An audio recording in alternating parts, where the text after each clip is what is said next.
few for the squad on the 2017-2018 campaign in the Erie Otters, starting Friday night in Guelph, falling in a shootout. But the home and home with the Midwest Division rivals would bring the Guelph Storm to the Erie Insurance Arena last night for the rematch of the showdown. As the Erie Otters had maybe had the better game Friday night, according to a couple players, and even the head coach Chris Hartsburg. The Otters carried some momentum into the first period against Guelph last night, and they would find themselves with an offensive output with a 3-goal first period, starting with Alex Gritz. Garrett Pedubny would add to that as the Otters took a 2-0 lead on the power play midway through the first. Pushing it out to the blue line, Sambro. Right side, Taylor Radish. Cross side, Pedubny walks in. Wrist shot, scores! Ain't nothing but a G thing. Garrett Pedubny. And the Otters lead 2-0. And the Otters would add to that late with 11 seconds left. Max Golod, rookie for the Erie Otters, would end up with a 3-point night, but also picked up his first Ontario Hockey League goal. Just on Golod is to pick it up off the boards. Hope from him by McFadden, still loose along the far sidewall. As Golod still able to hold in, gives to Max Timovich. Erie tucks it forward, Gurney, Taylor Radish in front, Golod going to the forehand, and he scores! Go, gadget Max Golod! And the Otters take a 3-0 lead. The Otters, another good lead, and it goes into the intermission, but it's another lead here at home ice that disappears because the Guelph Storm came roaring back in that second period. Here's McFadden. It's a new swig as Berkeley holds right point. He'll trade places with McFadden. Goes across the blue stripe.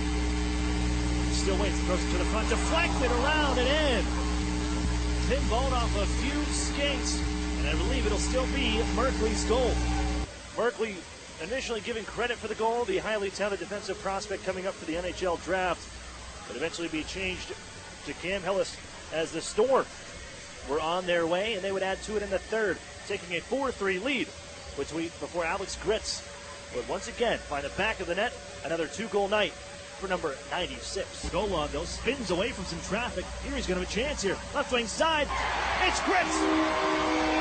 Second of the night.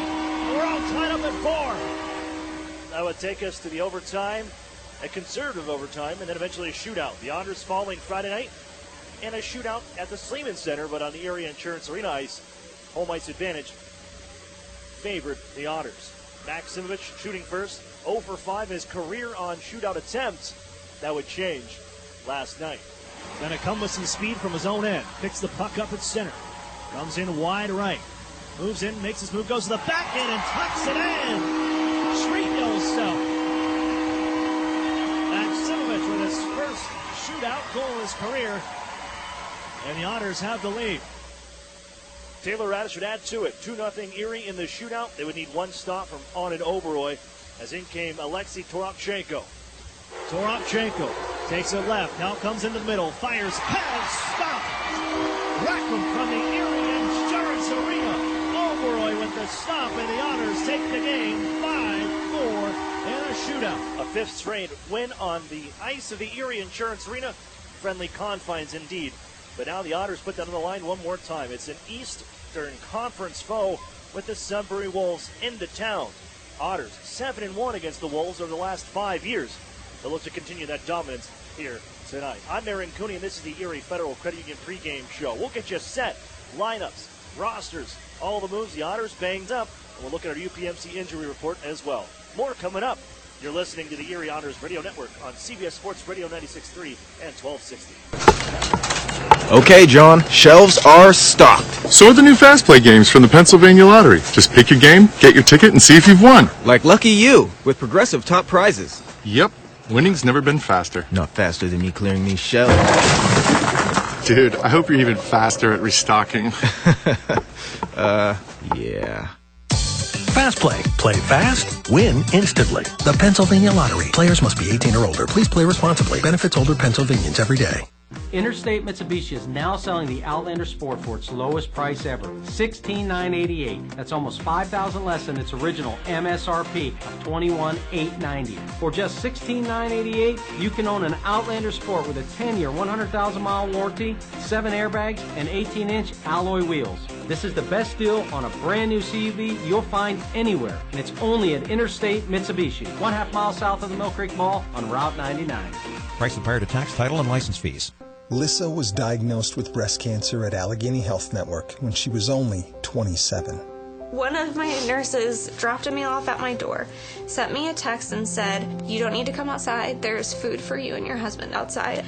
And it was like, who does that? Like, that is beyond the level of care that is even required. Anytime I would have like a moment of panic or something wasn't going right, I'd call and they would call me back right away. If they didn't answer right away, it was always my nurse that I would talk to, and she would get an answer for me immediately. Since 2016, Lissa is cancer-free. Caring for all of her life is living proof. Erie's top-rated hospital for women's health is St. Vincent of Allegheny Health Network. Visit ahn.org/allofherlife to learn more or schedule an appointment. Claim based on Quantros 2017 CareCheck's National Quality Rating Database. The new home of the Erie Otters, WRIE Erie, CBS Sports Radio 96.3 and 1260. Welcome back here inside the Erie Insurance Arena. Aaron Cooney here with you for the Erie Federal Credit Union pregame show. We're getting set for tonight's matchup. Otters welcome in the Sudbury Wolves, the only time on the season that the Wolves will make their way here in the Eastern Conference, unless they would meet in the final, of course. The Otters do have a visit to the Sudbury Community Arena. That's later in February. But here tonight, both teams sitting middle of the pack towards the bottom of their divisions, the latter half. With the Otters moving up last night, getting the 2 points, they now sit 6th in the Western Conference, 3rd in the Midwest Division, after they leapfrogged the Gulf Storm on the evening, picking up the 2 points. But I'm sure that will shake up as well, because as much as I'm sure Otters fans don't want to hear, but the London Knights, they're starting to make their rise here on the year. It seems like they just gained a little confidence to pick up a goaltender, Joseph Raymakers, and they're on their way. Everything's clicking right now. They've won 4 straight.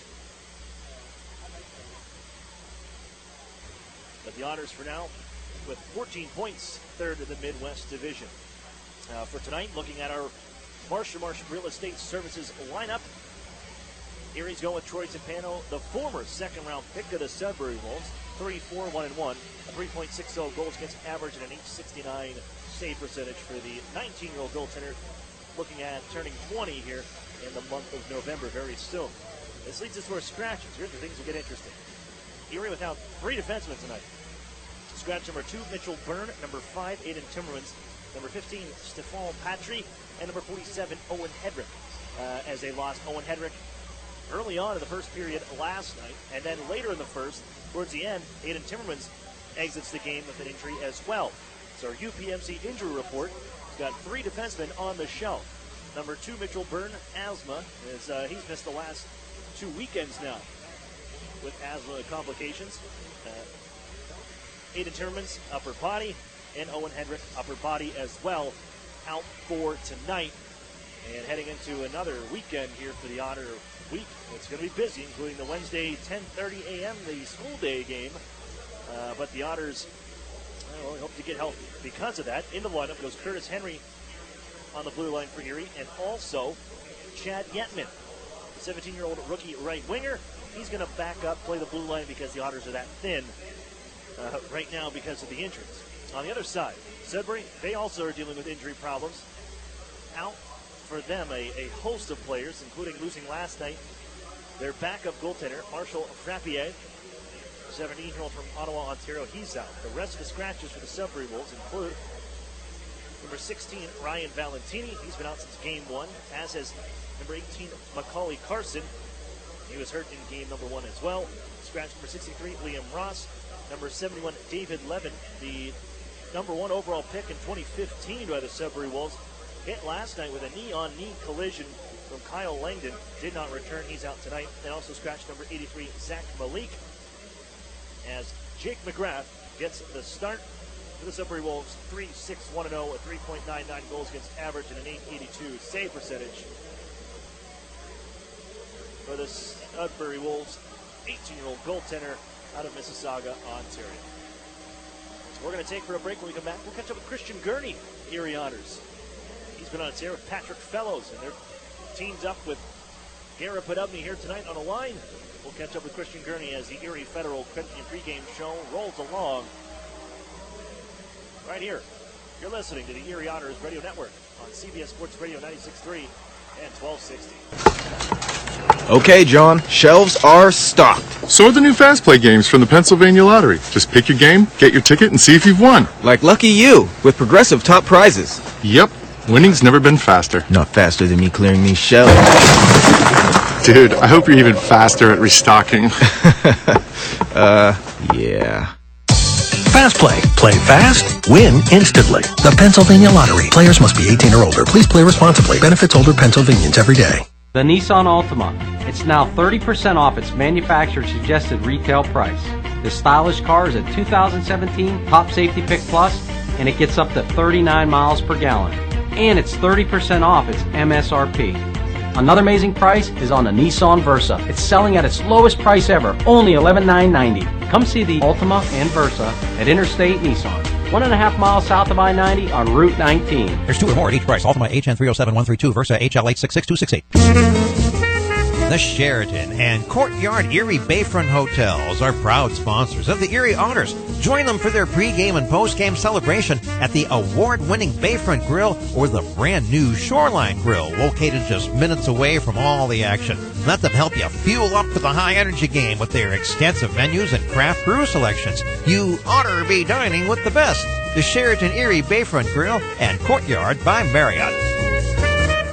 An Erie landmark since 1953, Nunzi's Place serves generous portions of great food at reasonable prices. Family owned for almost 60 years, Nunzi's prepares the finest Italian cuisine in Erie. Come see why the Erie Times-News said Nunzi's is known for food that tastes good.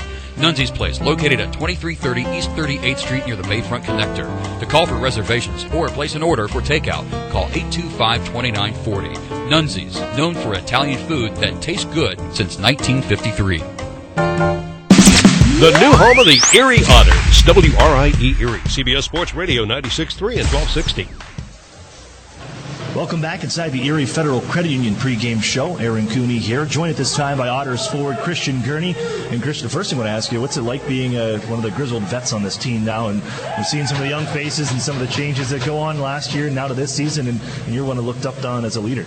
Yeah, no, it's definitely crazy thinking that I'm already in my third year playing for the Otters, but, we've had a lot of veteran guys through my first, second, and now even this year, so I've kind of been taking over that role watching them, and I think our young guys have been playing terrific right now. I mean, Golod got his first goal last night, but I think he's been pretty good every game he's been in right now. And even looking at some of those young guys, it's you've been mixed in between, or on the, I guess I should say on the sides of Joe Mack and one of your centers. He's been the three of you with Patrick Fellows. What's it like working with him, and also you and Pat Fellows have developed some chemistry too? Yeah, no, definitely. Joe Mack, he's a character guy. You can ask me and Pat. He makes us laugh every day. But he works hard, and he gets in the corners as hard as he can. And me and Pat living together, I think we built up some chemistry the past year and a half. But whenever we play with Joe, it's always a good time, and he always finds the way to give me the puck.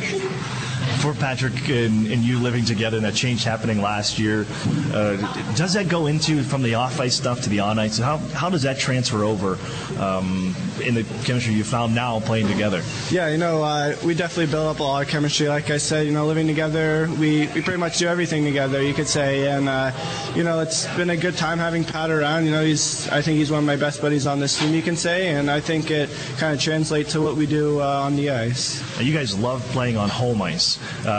Won 5 in a straight now, or 5 straight, I should say, and another one here tonight against the Sudbury Wolves. What is it about this building that really hasn't been able to click on the road?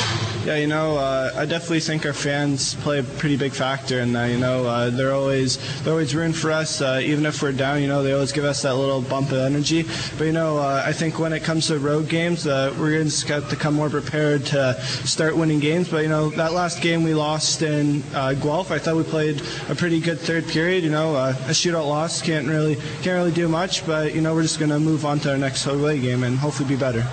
You had the Sudbury Wolves here today, and third game in the third day, and you guys banged up a bit on the blue line. It was kind of like all hands on deck last night to fill some of those minutes and fill some of those spots, also losing Owen Hedrick and Aiden Timmermans. But here in the third game, how do you guys manage the legs going through? I know they've been rolling 4 lines, but how do you guys stay fresh and prepared for this final go here on the weekend? Yeah, no, on our board, coach kind of gave like 3 points. We got to keep our shifts short. I think that's going to be a really big factor for us. I mean, we had 4 D playing last night pretty much, and I mean, we have a couple D in right now, but I think those D are going to be pretty tired. I mean, it was a long game for them, losing Hetty and Timmer pretty much in the same period, but I think we're going to be pretty good. We're just going to have to keep really short shifts and hopefully just keep our game simple. All right, thanks, Christian. Have fun tonight here against Sudbury. Thanks. That's Christian Gurney of the Erie Otters. Face-Off is next. You're listening to the Erie Otters Radio Network on CBS Sports Radio 96.3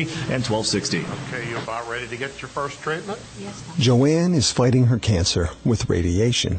She's also fighting it with big data. Well, you see how easy this is. You're going to do great. The Highmark Cancer Collaborative works with oncologists like Joanne's to provide the latest data on proven treatment options, giving Joanne the plan she needs to win. Creating new standards in cancer care is living proof. Highmark Blue Cross Blue Shield together with Allegheny Health Network. Visit highmarklivingproof.com to learn more. Over the years, technology has greatly improved the productivity of the business office. From faxes and copiers to multifunction printers, now we just don't know how to get things done without them. That means you need a reliable printer copier and a dependable service plan. That's why you should trust Cooper Business Machines. They are Erie's only authorized dealer for sharp document systems. And most importantly, they'll maintain your machine so that it continues to, work. Just like your car, it needs regular maintenance and parts need to be replaced regularly. If your copier isn't properly maintained or you're not getting toner in a timely fashion, then you've been reminded of what it's like to work in the dark ages. Don't wait any longer. Your business requires dependability. Shouldn't you expect the same? Cooper Business Machines, Erie's only authorized sharp dealer and service provider, helping you get back to business since 1980. Online at cooperbusinessmachines.com or call 456-7585. $99.88 or $149 a month on a brand new Mirage or G4? Take your pick. Come see the sporty Mitsubishi Mirage or the sleek G4 sedan. Both get up to 40 miles per gallon and both come with a 10-year, 100,000-mile warranty. Own one today for only $99.88 or $149 a month. Only at Interstate Mitsubishi, 1/2 mile south of the Mill Creek Mall on Route 99. Prices prior to tax, title, and license fees will require financing through dealer or indirect lending service. The new home of the Erie Otters, WRIE Erie, CBS Sports Radio 96.3 and 1260.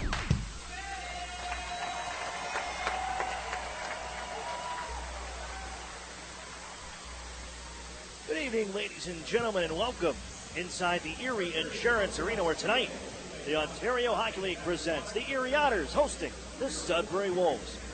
Hello again, everyone. I'm Aaron Cooney, wrapping up a 3-3 weekend for the Erie Otters, also for the Sudbury Wolves, as the Otters again get to play host here at the Erie Insurance Arena.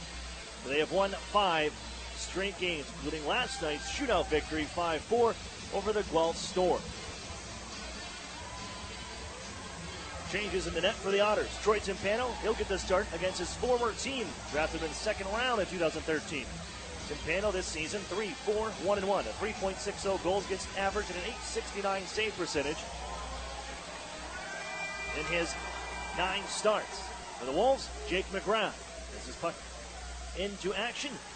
Right behind Jake McGrath, who gets the start here tonight. The Otters have it at the blue line. A shot from Jack Duff trickles just wide and shuffled onto the near side wall by Sudbury in their own end. Coming off of a victory last night over the Niagara Ice Dogs. And a big part of that was Michael Pizzetta, who chases his puck down into the Otters zone, beating out an icing call. Had a hat trick last night. He's on the biscuit now to the near side. And off the stick of Balicka down low. Chopped by Erie to the near side. Balicka back after it. He's tied up by Josh Wayman. We'll get to the Otters and their defensive, blue line battering they took last night, as they lost a pair of defensemen, Aiden Timmermans and Owen Hedrick. They both went down in the first period. Erie played 4 defensemen majority of the game. They had to move Chad Yetman back to just add a defenseman and help spread out some of those minutes. As Erie whistles this one from center red on down ice, and it's going to be played off the glove. McGrath will fire up the near sideboard. Sambrook keeps it in, and he shot his glove down by McGrath. Will hold on for the whistle. So for the Otters, you're missing 3 defenders out to injury. Between Mitchell Byrne, regularly, he's missed the last 2 weekends due to asthma.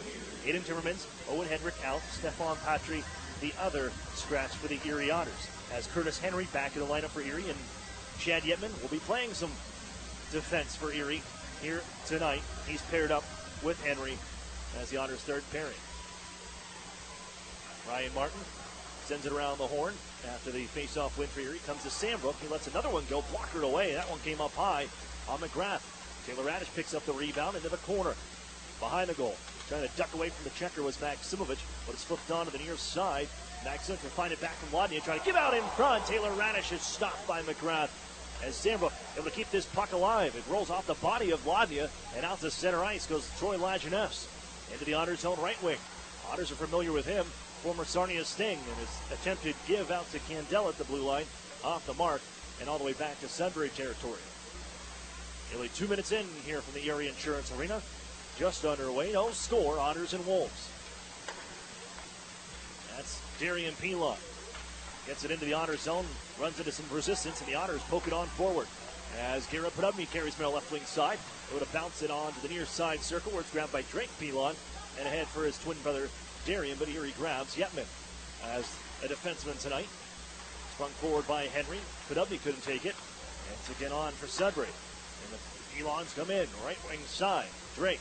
Pilon tied up by Curtis Henry, throws him down to the ice.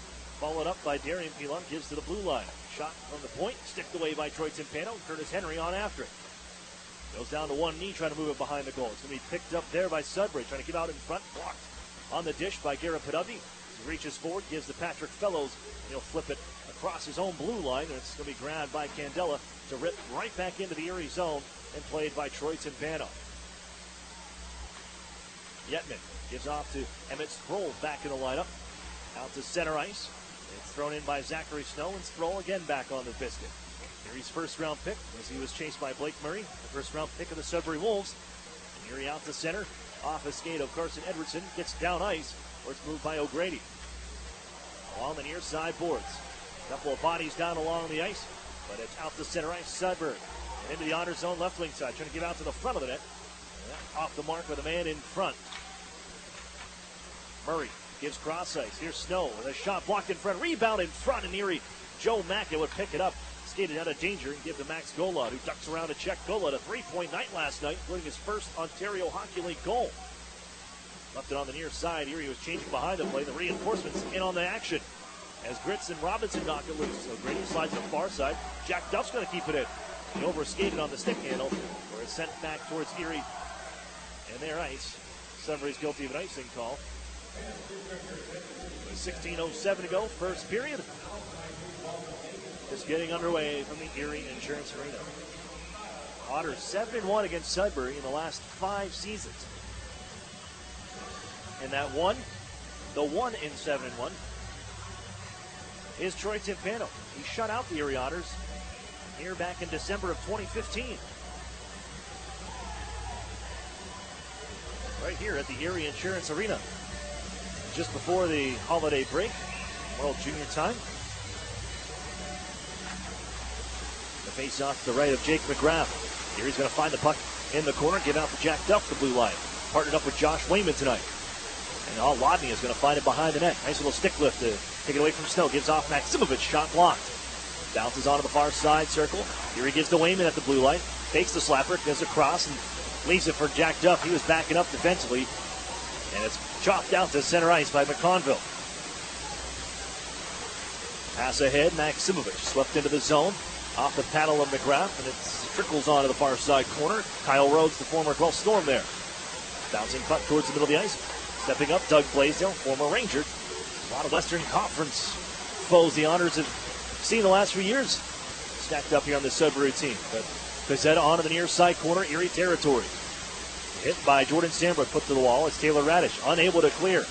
It's kept alive momentarily by Belitka. Bounce back towards the Otters' defensive circles, and Wayman. And they'll find Ivan Lodny to give out to center. Thrown in off the blade of Taylor Radish. 5 minutes off the clock here, first period. No score. Otters and Wolves both wrapping up 3-3 weekends. Campano to play this one after it trickled off the stick of Sandbrook as both teams finish changes ahead of the play. And a nice crisp pass will find Alex Gritz out the center. Chip and chase. Another 2-goal night for Alex Gritz. Last night, swung around the near side. Dane Robinson finds the biscuit. On the hunt, gives the goal line. Going to spin it right back for Robinson. That's intercepted. Slid up the near side by Lajeunesse. And it'll make its way out to center where it's given to Jack Duff. He plays it off the blade of Golod. Able to bank it into the zone. Bounced around. Quickly moved forward, though, and Lajeunesse from Sokolov. Lajeunesse trying to give to Sokolov, and that's off the mark. And in on the play, Candela from the Hamilton Bulldogs. Tied up in the corner by Gritz. Takes it away. Does Alex Gritz, but he loses it along the far side corner to Hutchison. Duff still battling away. He'll pick it up out of the far half wall. Twirls around, coughs it up. Look out. Here's Sokolov open and fires it just wide. Off the end glass, and it's grabbed here by Sudbury again. Twisting on the far side boards was Lajeunesse. The Otters had him tied up, but Sokolov gets loose one more time. Puts the firing off of blade, and it'll bounce to the near side. Erie trying to find it along the near boards. They cannot clear as Candela holds in. Now Lajeunesse back onto Sokolov. Wrist shot deflected and sticked away by Timpano. Jammed around the horn. Erie would love to get this out to neutral ice. Get some fresh bodies on, but a penalty coming up to Sokolov. Down goes Golod, and Erie's going to have a power play. That'll get you a whistle. But it started as a good offensive shift here for the Wolves, and all of a sudden they're going to be shorthanded. Goaltender off for the Otters, and they just wait, make their changes, and we'll try something here with the extra man on. Power play upcoming once the Wolves tag up. But it's Taylor Radish with it now. On ahead for Maximovich. That catches his skate, and the Otters will let Sudbury tag up with 13:04 to go. First period. And the Otters are going to the power play.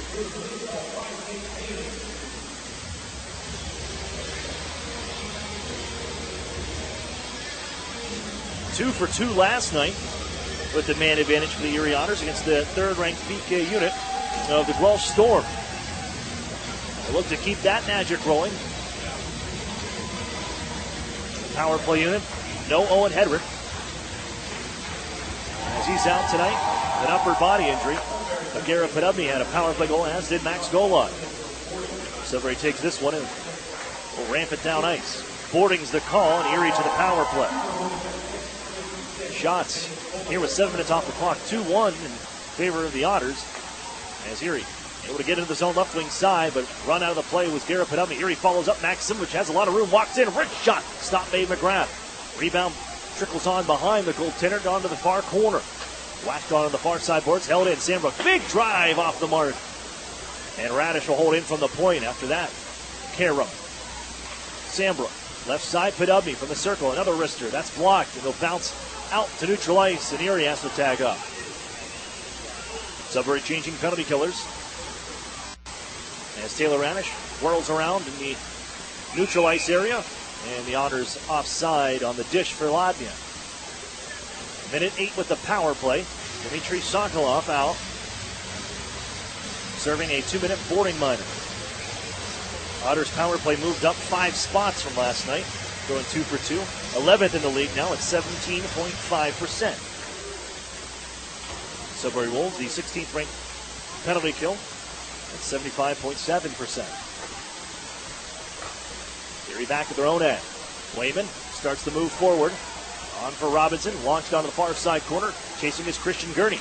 Now Fellows up the blue line, held by Wayman, getting power play time. Edwardson down low, Fellows off of his stick. Robinson will find it in the near side corner. Back to Fellows, power move to the front, trying to get a shot away, and it's stopped by McGrath. On in front, pushing and shoving ensues.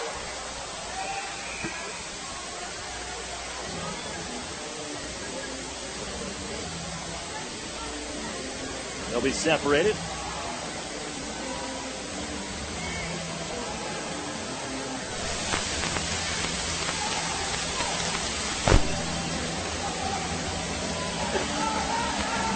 Draw comes outside. with Christian Gurney. Well, knocked into the net. Fans unhappy with that.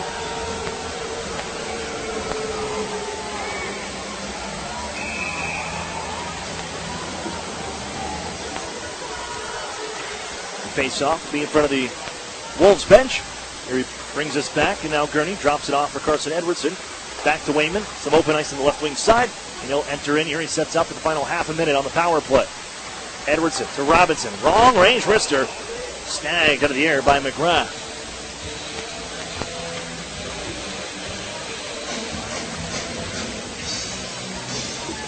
Stays inside the offensive zone, and Erie will try one more time with the top unit.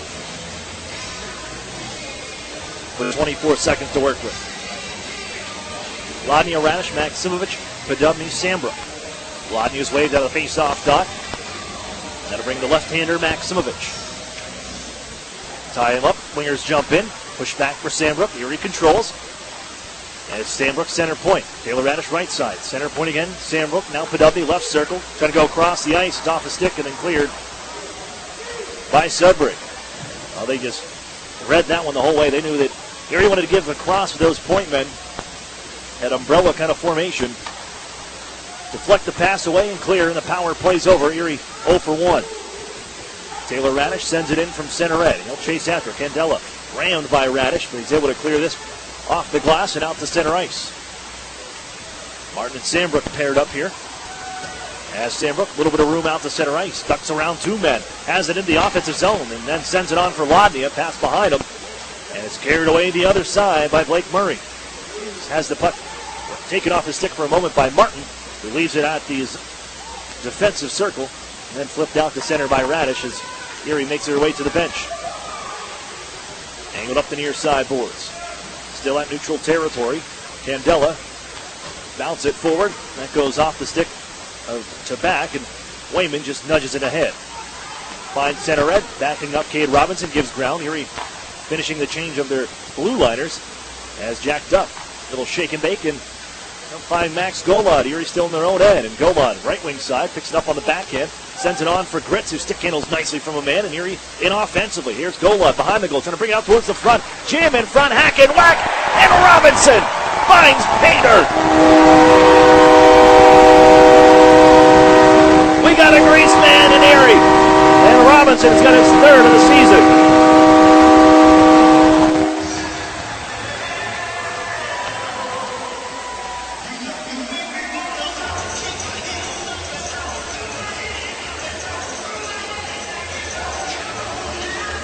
Golod, Gritz, and Robinson team up again. The G&R line for the Erie Otters.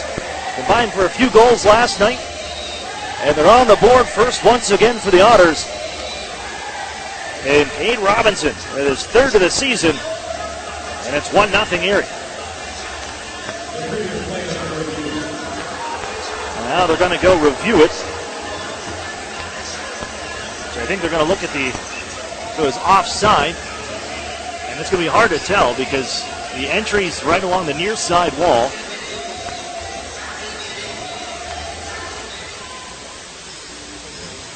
You can't really see where the puck is, at least on that, but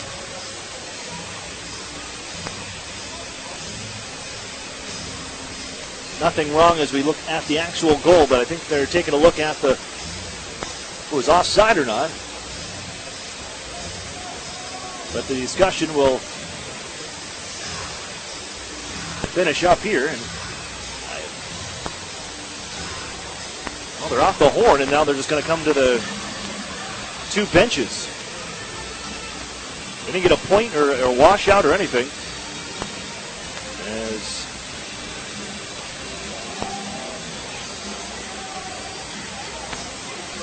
face-off looks like it's going to come here to center ice, and the Otters appears to be a good goal. And the Otters have a 1-0 lead.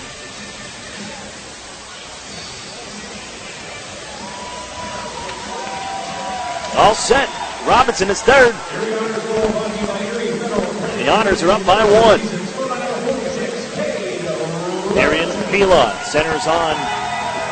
Just missing. Picked up on the near side wall. And Bill Hula gives down low to Drake Pilon. As Darian Pilon back out to the circles. Yohula tied up, as is Pilon, and the Otters flip it onto the near sidewall. Chad Yepman flies across. He gets smashed. That by Darian Pilon, but the Otters do escape out to center. Goal from Cade Robinson, assisted by Alex Gritz and Max Golod. And GNR line on the board. Otters sky it out to center ice. Off the window and down, bounces near sidewall. Pushed ahead by O'Grady, and the Otters again back to it. Jordan Sambrook back behind his own goaltender, trying to stay away from Darian Pilon. Wanted to chase him out, and now he'll back off, make a change for the Wolves. And in the final 8:50 first period, the Otters 1-0 lead, and they just coughed the biscuit up at center ice. Grabbed by the captain, Pizzetta. Goal from their own end. Blaisdell spinning away. Brought in from the Kitchener Rangers, who had to make some room for Cole Sherwood from the Flint Firebirds when he was returned. A couple of overagers and get down to the limit. Brings Blaisdell here to Sudbury. Jordan Sambrook on the near side. Back in his own territory. Banks it up the wall. Garrett Podubny couldn't clear. As Ryan Martin, they lose it again. Look out. On for Pizzetta, and it's just out of his reach. On the pass from Bolitka. Bolitka again back on it behind the net. As Pizzetta working onto the near side corner, Otters territory. Up the half wall, trying to find a point man. They pass it off the body of Christian Gurney. Comes offside, poked back in. Sudbury's going to touch up. Allows the Otters to move forward. Here's Gurney. Pass right back to him. Finds Fellows. Flipped in front. Gurney to the goal. Blocker saved by McGrath, and a good one. Here we'll find it. Ladnia swooping in the offensive zone. He's tied up. Poke check by McConville and sent back to the Otters line, where Jack Duff sends it forward. Ladnia chasing. Blaisdell in control. Out ahead. Tabak sends it into the Otters zone. Jack Duff slides behind his own net. Pushes it forward. Maximovich on. Cross ice pass. Taylor Radish reels it in off the wall. Comes across the circle. Back across. Wanted to find Maximovich. That was knocked away. And good back check from McConville. Otters back defensively. Sent in. Jack Duff ran a man into this Otters bench. And here he finds the biscuit behind their goal, but in some troubles, Josh Wayman to back on them. Here he slides again behind their own goal for a little bit of time. Wayman able to look. 1-0, the Otters ahead. A third of the season for Cade Robinson as Ivan Ladnia carries this one out. Pushes it ahead, wanted to find Maximovich, and that was denied. And volleyed right back to the Otters zone. Here leaves it back behind their net. Look out, Joe Berg in front. Big stop by Tim Pano on an open Troy Lajeunesse. And the Otters march forward. Taylor Radish gives off. Maximovich shoved to the ice, and then Maximovich is going to go for tripping. Knocked the man down in the circle. An offensive zone penalty coming up for the Otters as Gritz tags it up. And Kyle Maximovich coming off. Tripping the call to Nolan Hutchison.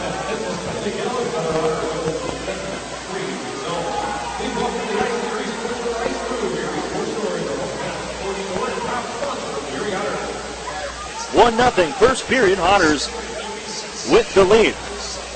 Real food, real beer, real historic atmosphere. That's what you'll find at the brewery at Union Station. Erie's original brew, pub, and restaurant located downtown at 123 West 14th Street. That's the brewery.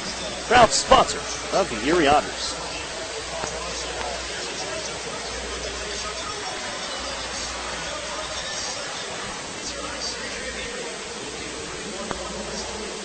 Sunday evening hockey in the Ontario Hockey League. 9 games on the slate. Teams getting them in here before Halloween on Tuesday. The Otters, another 3 games on home ice coming up. Wednesday at 10:30, the annual school day game.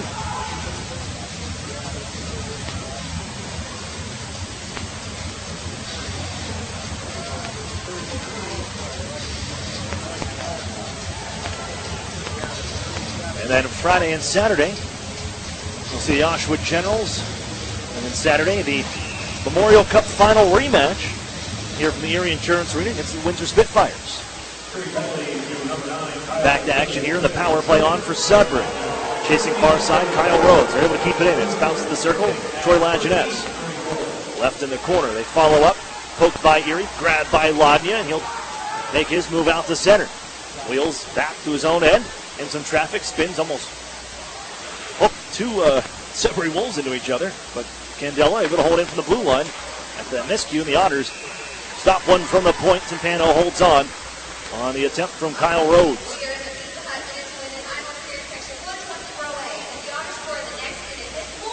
5:58 left in the first, and 1:32 on a Kyle Maximovich tripping call. He was shoved to the ice, legally, we should say, by Hutchison, and as he was down along the ice, Maximovich got the stick right at the skates of Hutchison.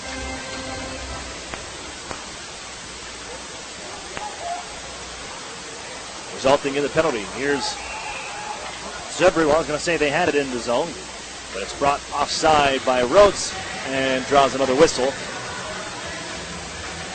Taking a few seconds off the clock.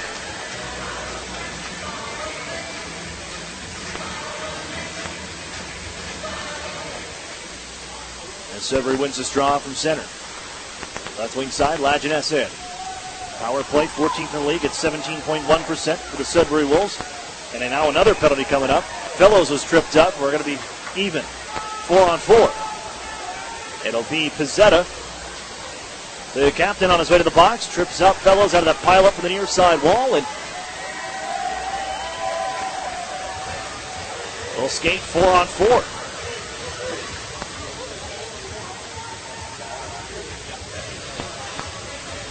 Face-off will come into the Sudbury zone. Both teams 0 for on the power play. To start, Erie will have 47 seconds of a man advantage to trickle down towards the end as Duff at face-off win, slides it wide of the goal. Wayman pinches from the near wall, gathers it in, gives off to his partner Jack Duff, waits for some traffic, floats it towards the front, and it's stopped by McGrath with Alex Gritz chasing after it. Stick was lifted at the last second by Candela. In a 1-0 hockey game, Cade Robinson's third of the season. Out here with Alex Gritz, Jack Duff, and Josh Wayman. Face-off won by Sudbury and the Wolves. Blaisdell goes forward, on for Darian Pilon. Sends it in near side. Jack Duff tied up there, but trying to move the puck away from Blake Murray as they crash in. Pilon in as well. Trying to send it out in front was Murray, and that was denied by Wayman. Battle back in the near side corner. Pilon gives to the blue line. Blaisdell there. On for his partner, Rhodes. Rister blocked by Gritz. Bounces down to the far side corner. Darian Pilon there. Knocked down by Duff. And Erie skates forward. In possession. 4-on-4 here for another 27 seconds. Robinson right wing side. Only man in is Josh Wayman at the time, as now Robinson's going to make his way back defensively as Rhodes running the gauntlet right now. Takes a look around, trying to find somebody jumping in. And Ovi Sokolov, look out, cuts to the backhand, wheels back to the front, and the stick just rolled off. And they find it on the near side. Candela bounces it down for Sokolov again. Around Robinson, look out, ditch to the front, poked away by Timpano as Maximovich is going to come out of the box. Erie coughs it up, Sokolov wide open, wrist shot wide on the glove hand side. Feather back around the horn. Gilhula on for Sokolov one more time in the near side corner. Erie now with the power play. As out of the box was Maximovich, but they've coughed that biscuit up a few times in their zone and now can settle things down with the power play unit on. It's Garrett Podubny wheeling and dealing to the offensive zone. Drop pass to Taylor Radish. They'll find Sandbrook center point. Erie sets up shop. Radish. Now Podubny left wing. Wrist shot just missed on the glove hand side. Wadnia from the circle. Bounced it for Sandbrook. It's intercepted and backhanded down by Baker. Timpano to play it. A huge stop just earlier on to keep this a 1-0 game. Power play over, but Erie into the zone. Wrist shot from Podubny. Loose in front. A try from Radish. It bounces in. At the big doggy. 2-0 Erie.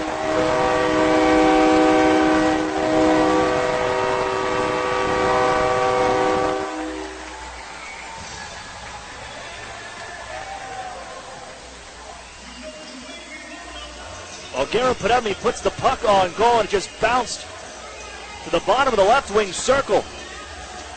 And Taylor Radish just got enough of it to snap it over the blocker side and over the shoulder of Jake McGrath to give the Otters a 2-0 lead.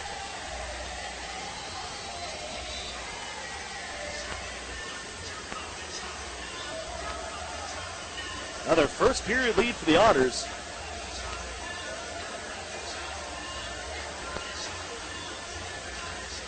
Went up 3-0 last night. It's all about playing the remaining 60 minutes the Otters want to see. Gurney, Richter, and it's stopped by McGrath from the left wing side. Podubny will pick up an assist, as will Ivan Ladnia, as Taylor Radish has his 5th of the season. And the Otters are ahead by 2.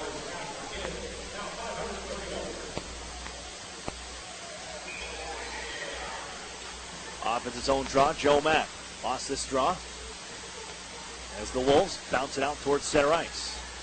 There's Drake Pilon on right wing. Sorensis, Ritzner is blocked. Bounce off of Curtis Henry out of play as they collide down the far side corner.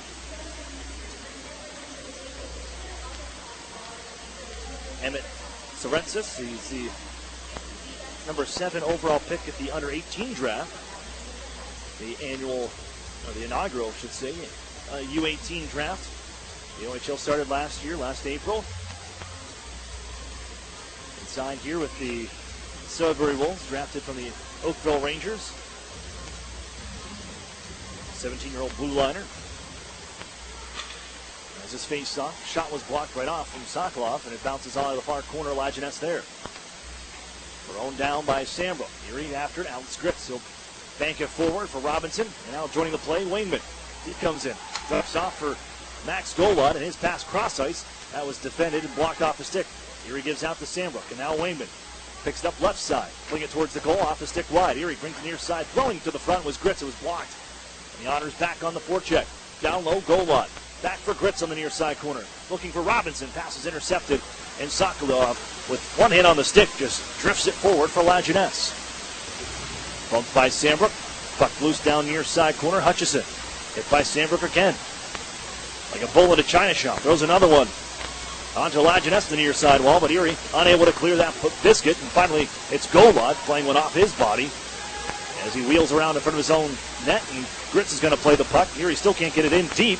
It's grabbed by Sokolov, hit by Duff. Loose puck at center. Grabbed by O'Grady. He's going to come into the zone now. Right wing side. Has Sokolov with him with the wrist shot save. Made a rebound. Troy Timpano makes the save on Sokolov. Still loose in the Otters zone. It trickles onto the far side with 2 minutes to go. Angle it down low. Coming out of the far side wall. To back. Lost to the puck to Carson Edwardson, and the Otters spring forward. Radish walks in. A wrist shot save. Made it. Reeves. Oh, it sat right there to the right of McGrath. He didn't know where it was. The defense able to pick it up, but Erie has the puck. Offensive zone, Jack Duff. Somehow that one was close. It stays on the blue line and keeps it in as Taylor Radish after it into the far side corner. Now Maximovich angle it off the body of Blaisdell. They're able to chip it out forward and to back. Out left wing, throws it through the legs of Martin and chases after it to the near corner. Penalty coming up to Sudbury. Jack Duff wiped out. And a slashing call will be made. An interesting one. But Erie's going back to the power play here with 1:15 left in the second period. Pushing and shoving here after the play. Kyle Maximovich, Regan O'Grady have some choice words for each other. And it's not baking recipes they're exchanging. They're separated on their way back down the ice, and Erie a power play. And it'll say a third chance, even though the last one around was a shortened one. Candela, after the faceoff, will clear, rings it around the near side corner boards and on down ice. Pano to play it. Twirls it near side, Sambrook, and the Otters march forward. Final minute of play, Sambrook drops to Maximovich, and it's on Radish. Right back across the ice, Maximovich able to reach and poke it into the corner. Inside Wolves territory. Bounce down low, still fighting for it. 3 Wolves after it, a couple of Otters, but it's Sudbury with the puck. And they'll deliver it down to be played by Troy Timpano. Power play will carry over to the second period if the Otters don't score. We'll go by the game clock. That has 30 seconds left in this frame. Ladnia into the zone, drops it off. Taylor Radish swept over left side. Maximovich winds up. Big slapper blocked by Kyle Rhodes. Here's Ladnia trying to flip it for Garrett Podubny. Erie punched up far corner, but they do get the puck. Sent on for Taylor Radish. Loose in the slot. Wrist shot. Rifled it just wide. Max Simovic on for Ladnia. He'll chase it down to the near side corner. Time ticking down. 10 seconds left in the period, and it's ramped away. And off goes Pilon. And it's followed up by Drake Pilon. They're both out here. Drake down left wing side, drops it out. Darian. Wrist shot stopped as the buzzer sounds. And the Otters will take a 2-0 lead. Into the first intermission. Cade Robinson with his third of the season from Grits and Golod at 10:07. Then Taylor Radish with his fifth of the year from Garrett Podovny and Ivan Ladny at 16:26. And the Erie has a 2-0 lead through 20 minutes. We'll step for a break. UPMC Intermission Report is next. You're listening to the Erie Otters Radio Network on CBS Sports Radio 96.3 and 1260. Over the years, technology has greatly improved the productivity of the business office. From faxes and copiers to multifunction printers, now we just don't know how to get things done without them.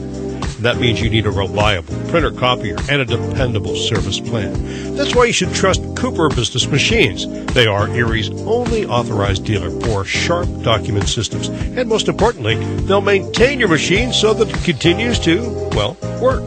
Just like your car, it needs regular maintenance and parts need to be replaced regularly. If your copier isn't properly maintained or you're not getting toner in a timely fashion, then you've been reminded of what it's like to work in the dark ages. Don't wait any longer. Your business requires dependability.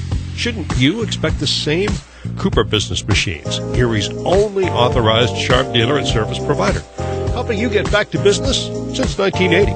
Online at cooperbusinessmachines.com or call 456-7585. Hi, this is Ed Rendell. I've got to admit that I was sort of a dinosaur when it came to using social media. But my son found Epic Web Studios, and we began working with them. And they've done an incredible job with us. They've significantly increased our followers on Twitter and Facebook. They make sure that we put up the right things. They capture every good thing that I've said or done on TV and get it out real quickly. And it's been just a revelation to me, and they've been tremendous to work with. Don't be a dinosaur. Call or text Epic Web Studios at 814-746-6987. The Sheraton and Courtyard Erie Bayfront Hotels are proud sponsors of the Erie Otters. Join them for their pregame and postgame celebration at the award-winning Bayfront Grill or the brand-new Shoreline Grill, located just minutes away from all the action. Let them help you fuel up for the high-energy game with their extensive menus and craft brew selections. You ought to be dining with the best. The Sheraton Erie Bayfront Grill and Courtyard by Marriott. The new home of the Erie Otters, WRIE Erie, CBS Sports Radio 96.3 and 1260. Welcome back inside the UPMC Intermission Report. Aaron Cooney here, joined at this time by Otters head coach Chris Hartsburg. And Chris, last night, the team, even though shorthanded as the game progressed, you lose Owen Hedrick in the first period, Aiden Timmermans in the second. Rolling 4D, had to put Chad Yetman back there for a couple of shifts, but the team pulls out the victory and end up in the shootout. But to see your game battle through that, encouraging to see, and even though a lead disappeared, but they got it right back. Yeah, I thought our first was really good, obviously. It was heavy pretty early, and lose Timmer probably halfway through the first, and I thought those four guys, battled through it all night. The second period, we just really got away from our game. We turned way too many pucks over in the neutral zone, gave up too many short zones, and spent a lot of time on our own end because of it. In the third, I thought, it was okay. They scored, and it kind of woke us up a little bit. And, once we got pressing a little bit, I thought we had some good opportunities, and certainly in overtime again, I thought we had some really good looks in the game and right in overtime. But, it was kind of a reversal of both games from the night before. I thought, we deserved the 2 points that night, and they probably deserved the 2 points last night. Leads disappearing on the last couple of games here on home ice, and even having marginal ones, 3-0 last night. Similar situation last week against Owen Sound, and even against Niagara being up big. Is that a cause for concern moving forward? This team maybe taking a foot off the gas, getting out so early?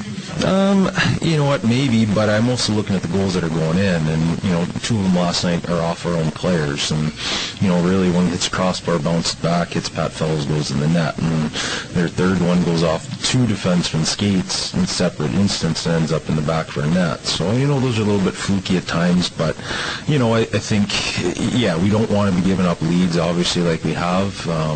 You know, that's something we just got to make sure we're addressing in between periods after the first, perhaps. But, you know, for me, again, it just shows kind of the gumption of our group to push through and keep going.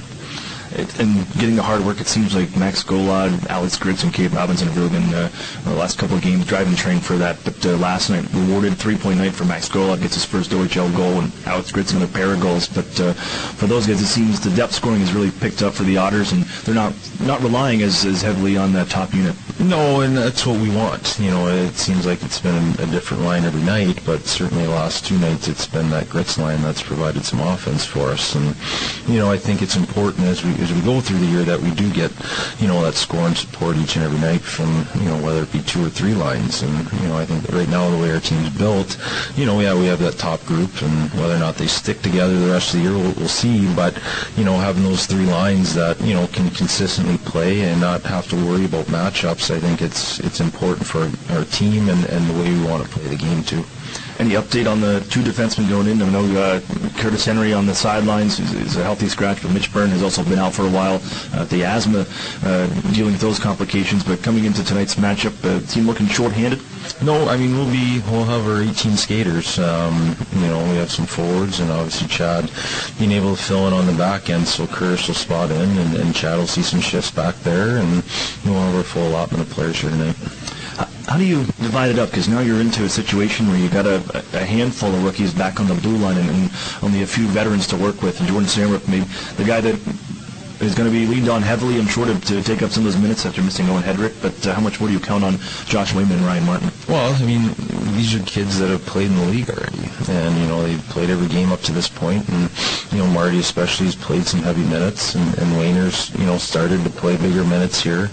You know, and these are guys that we just expect to be solid players every night. We're not expecting them to, you know, lead the rush and be offensive guys and feel what Hetty brings to our team. But, you know, we want them all to play good, sound defensively and make sure they're moving pucks and just really focus on taking care of their own end first.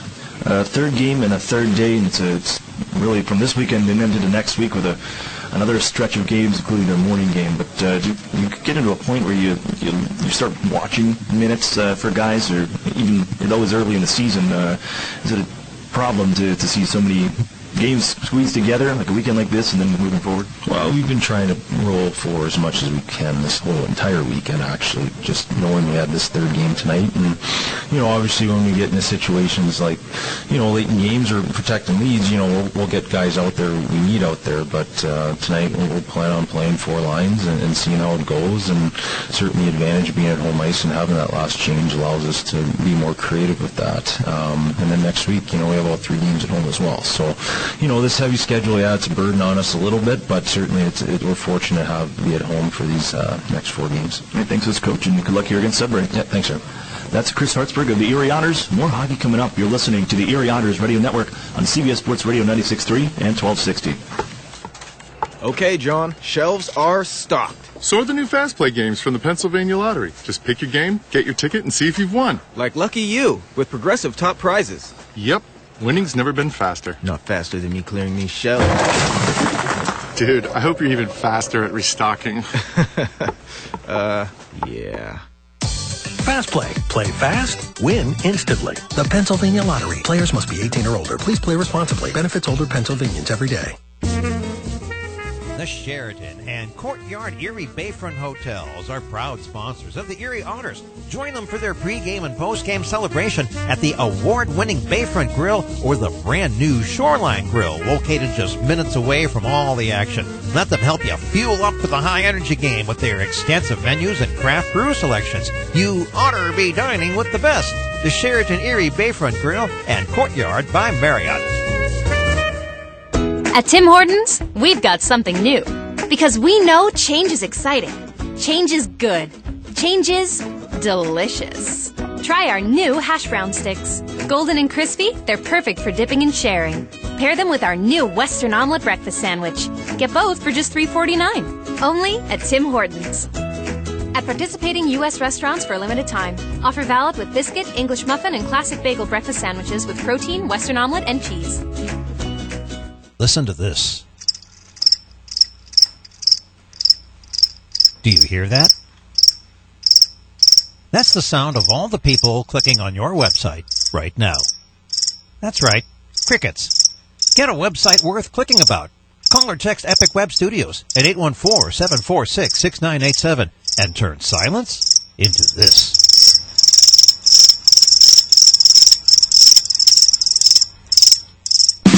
The new home of the Erie Otters, WRIE Erie, CBS Sports Radio 96.3 and 1260. Welcome back here inside the Erie Insurance Arena. 2-0 Erie Otters over the Sudbury Wolves through one period of play. I'm Aaron Cooney. It's the UPMC Intermission Report.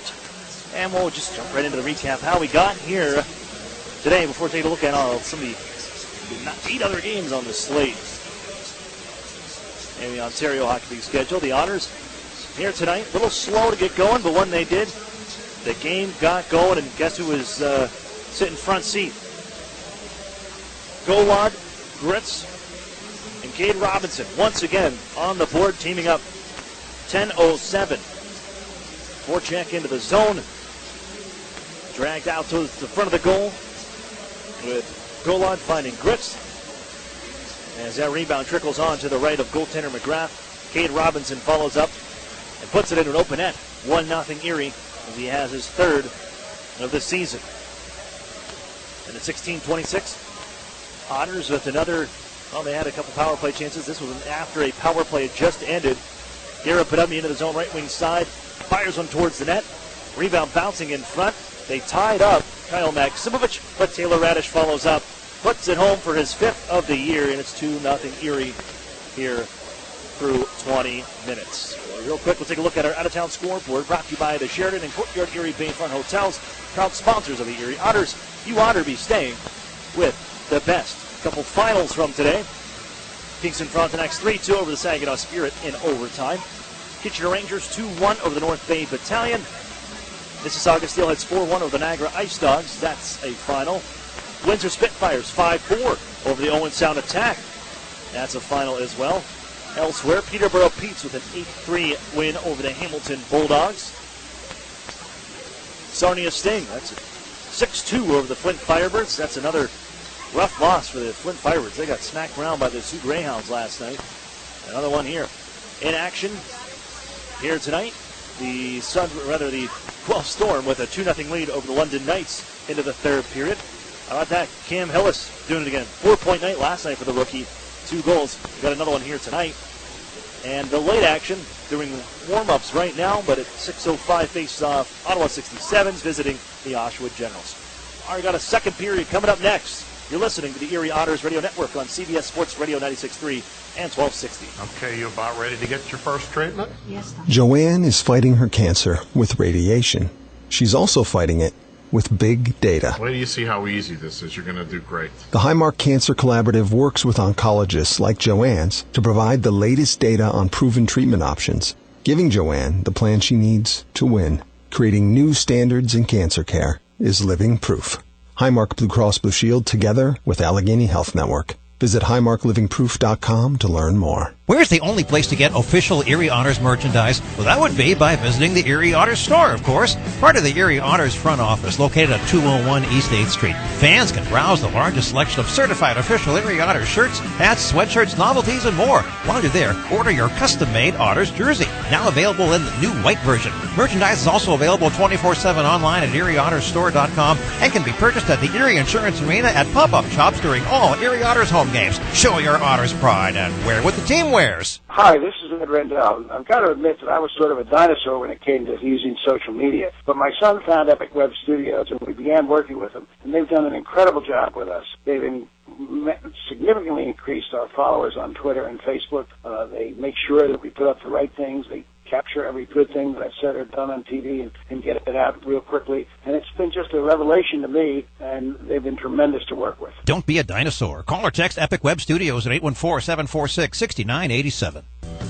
An Erie Otters game is the best way to bring everyone together. Gather your family and friends or plan an office or work outing at the best entertainment value in Erie. Groups of 10 or more can enjoy discounted ticket prices with multiple seating options available. Ask one of our group sales associates today about a group outing and even upgrade into our meeting room suites for the most stylish experience at the Erie Insurance Arena. Otters sales associates are standing by to take your call and plan your night out during regular office hours at 814-455-7779.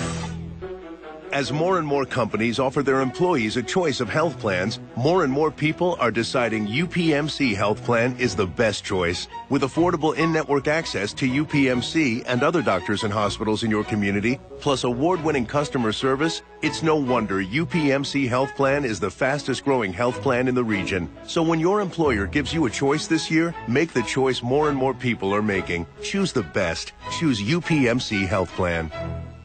An Erie landmark since 1953, Nunzi's Place serves generous portions of great food at reasonable prices. Family owned for almost 60 years, Nunzi's prepares the finest Italian cuisine in Erie. Come see why the Erie Times News said Nunzi's is known for food that tastes good. Nunzi's Place, located at 2330 East 38th Street near the Bayfront Connector. To call for reservations or place an order for takeout, call 825-2940. Nunzi's, known for Italian food that tastes good since 1953.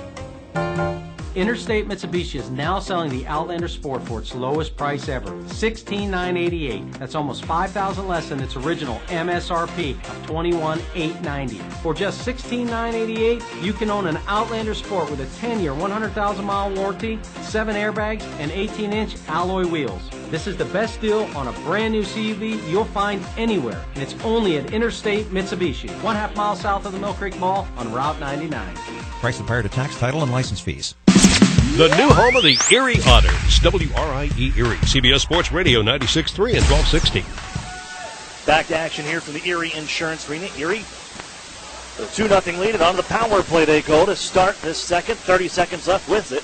As Maximowicz gets into the zone, it's now Sambrook and Garrett Podubny left wing half wall. Looking down low behind the net, Maximowicz trying to find Taylor Radish, steps into one, mask stop by McGrath.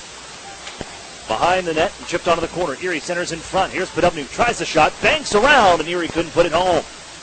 To the blue line, it's Sambrook. 8 seconds on the power play. Podubny, wrist shot, blocked, and then lifted down ice by Rhodes, and that'll do it on the power play. Out of the box comes to back, and with the puck is Sokolov at his own end. Chased by Cade Robinson. His third of the night, or third of the season, I should say, has him. And the Otters up 2-0. But look out, this one's chipped around Robinson. Sokolov off to the races, coming in from tight quarters. Poke check behind the net by Timpano. He stayed with them. Now the Otters turn it to the near side. Robinson looking to clear. Reaches up the wall. Grabbed by Gola. He'll make sure it gets loose, and Gritz can hunt this one towards the Sudbury zone. Let's quickly move forward the other way, and Troy Lajeunesse leaves it back behind the Erie goal. Look out, Timpano will have to play it man behind him.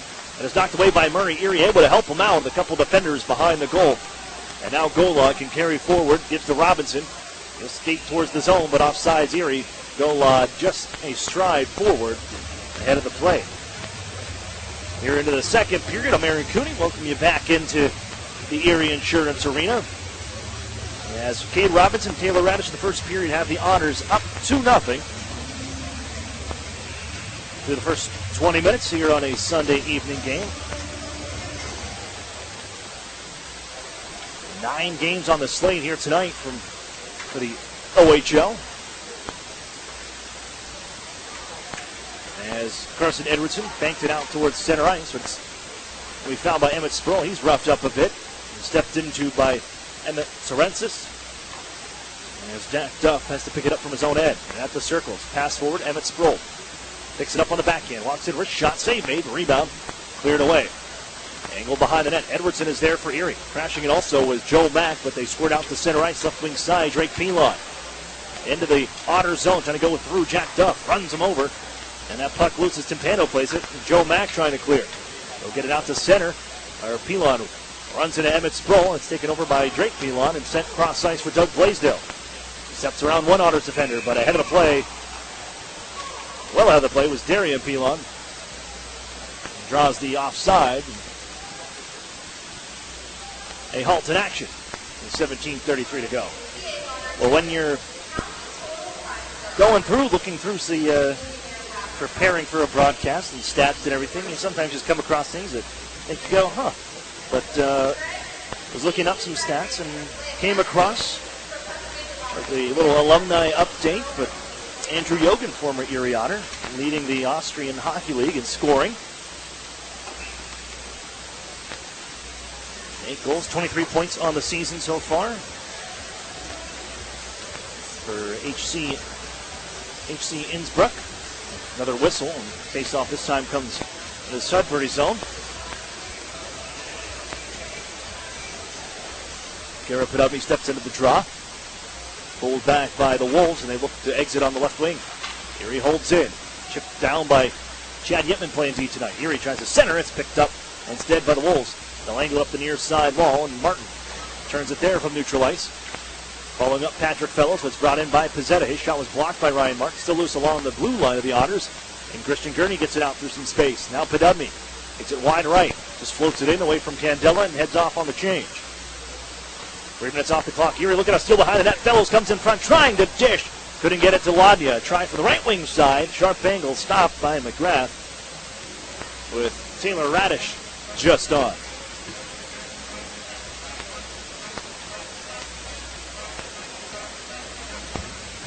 At his 5th of the season, Taylor Radish, Tampa Bay Lightning prospect.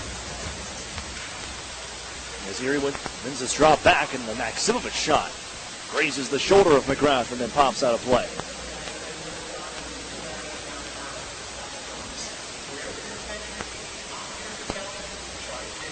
With Radish leading the team in points.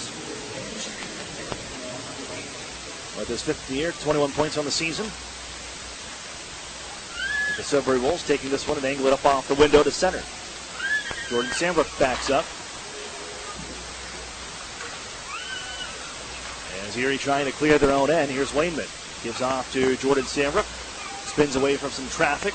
Still chasing his Lajeunesse. Right back to Wainman, and Sambrook again can finally dish to center ice. And off go the Otters. Now Maximovich cuts across the blue line. Gives right side Taylor Radish. Couldn't handle the pass.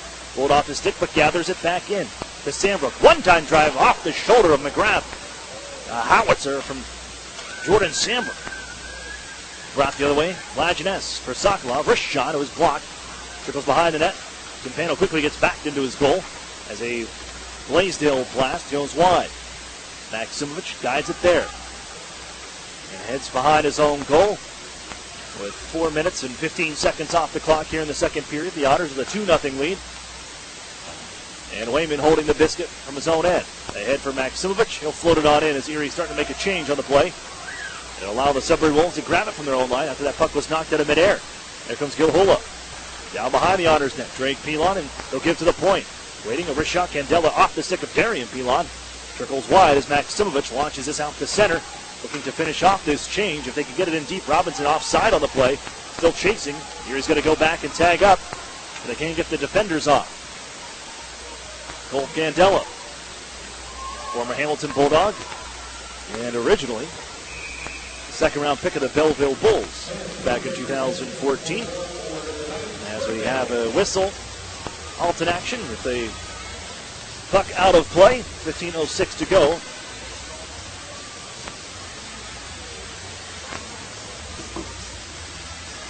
Second period from the Erie Insurance Arena.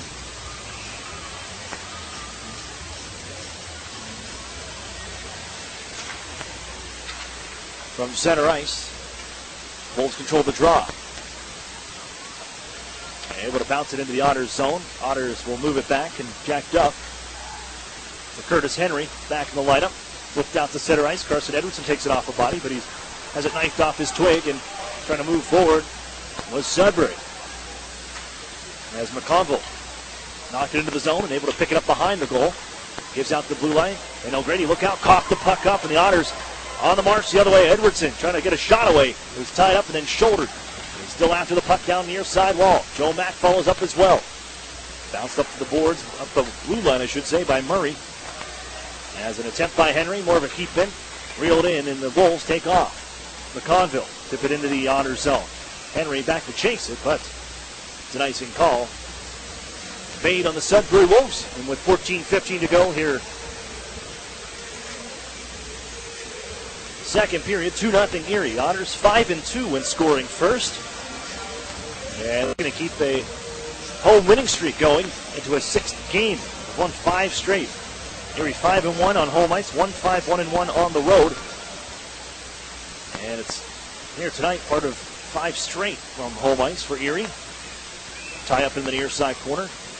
Played last night against Guelph, here today, then Wednesday, Friday, Saturday.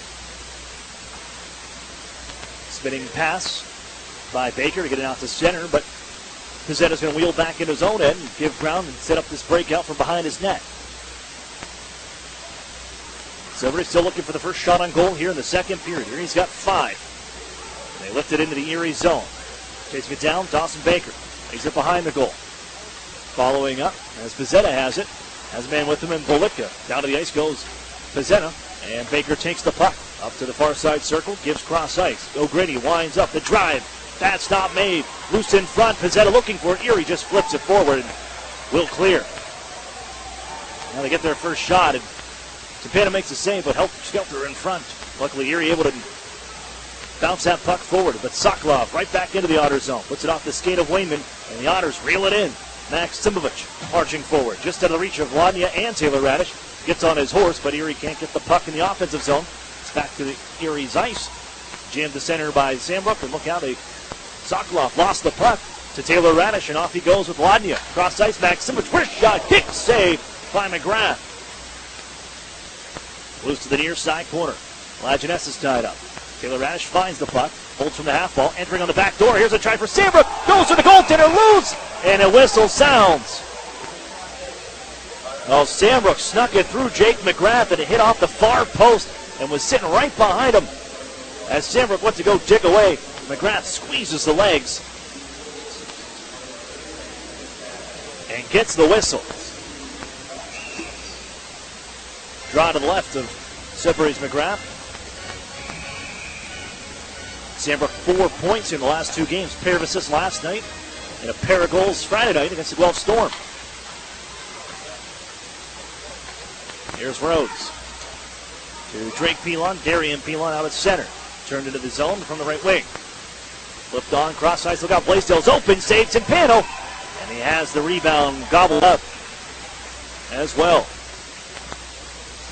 Now the Otters dealing with their injuries on the blue line. Sudbury's been dealing with injuries all season long. Without Ryan Valentini, no Macaulay Carson, both injured early in the year. Each playing 1 game. David Levin banged up last night, took a knee-on-knee hit from Kyle Langdon, was given the misconduct and kicked from the game. Levin did not return, not playing tonight. As the opportunity looking to find the stick of Pizzetta. Slides underneath him, and here he goes the other way. Robinson dumped by McConville. And Pizzetta able to move it forward. And trying to find McConville into the zone, left wing side. Reaching Curtis Henry, still loose at the circle after the poke check. Otters leave it there, and Curtis Henry knocks it forward, and off goes Max Golod. Golod cuts across, drop pass, Robinson right wing side, wrist shot off his stick, and out of play on the deflection. An offensive zone draw upcoming there for the Otters.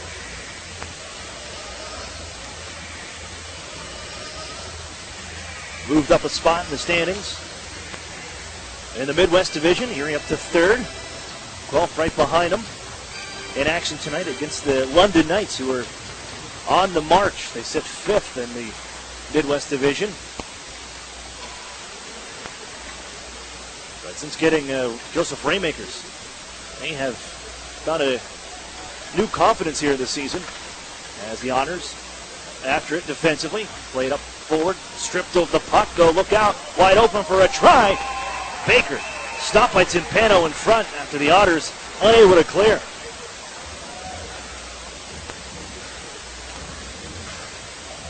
Kept in nicely along the blue line, and Troy Lajeunesse able to keep it forward, but Dawson Baker were the last men out of the zone. Found himself behind the Otters D.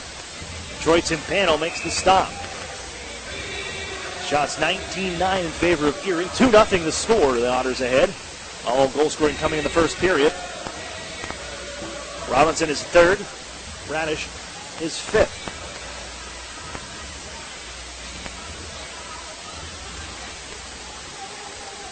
Yetman, that's a face-off win for Erie. Plays it forward, but not out. As it's grabbed and moved near side, Gilhula fires a shot. And that's blockered away nicely by Timpano out of play. It was sailing high. Bring us another face-off to the right. No, don't move it left. Everybody's lining up on the far side. They'll bring it back near side.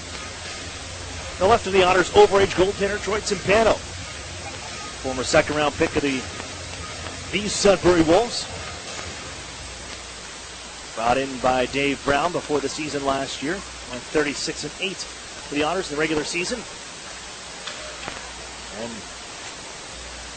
won 13 of the 16 games on the Otters on their way to their 2017 OHL championship.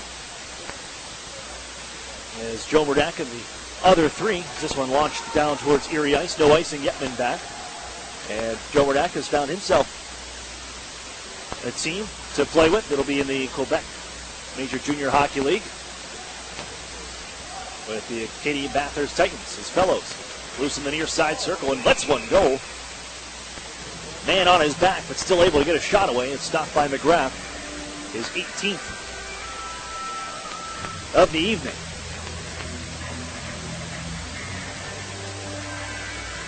Even with Troy Timpano, saw him in the hallway coming in this afternoon. You could just see the smile on his face. Then had this one circled on the calendar. Play against the Sudbury Wolves, his former team. As out to center. Go the Wolves, right wing side into the Otters zone, Lajeunesse. Play one behind the net, sticked away by Timpano. Or it's deflected into the corner. Neary lifts it up off a glove to center ice. Blaisdell gloved it down, but he was out into the neutral zone. Brought it back in offside.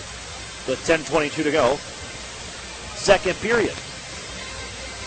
Some of those other injuries. Another one to Sudbury's backup goaltender, Marshall Frappier. They had to emergency call up to David Cohen, a 13th round pick in 2016. Signed this season and came from the Stouffville Spirit to join Sudbury today. As Timpano, oh look at that, nifty stick handling, drops it between his legs, and the Otters knock it out to center ice. David Bowen, also the son of Joe Bowen, voice of the Toronto Maple Leafs. Sudbury native. As Erie finds in the offensive zone, Maksimovic. Taylor Radish, Maksimovic again, winds up, drive, caught the iron. You can hear that from up here. Just off the outside of the post on the knuckler from Maksimovic. Kept in on far side. Doug Blaisdell gets there, sends it back to Erie's line. There's Jordan Sambrook, snaps it forward, wanted to find Maksimovic. Erie's going to be guilty of an icing call after the short break with 9:34 to go, second period. Erie Otters still holding to a 2-0 lead over the Sudbury Wolves from the Erie Insurance Arena.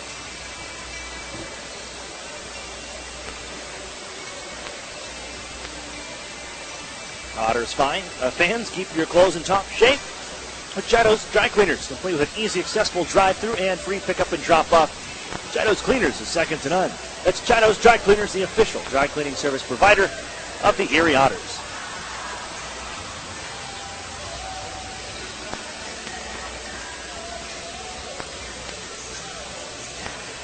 Erie went leading after the first 3-0. The wrong one. 4-0 and leading after 2 periods.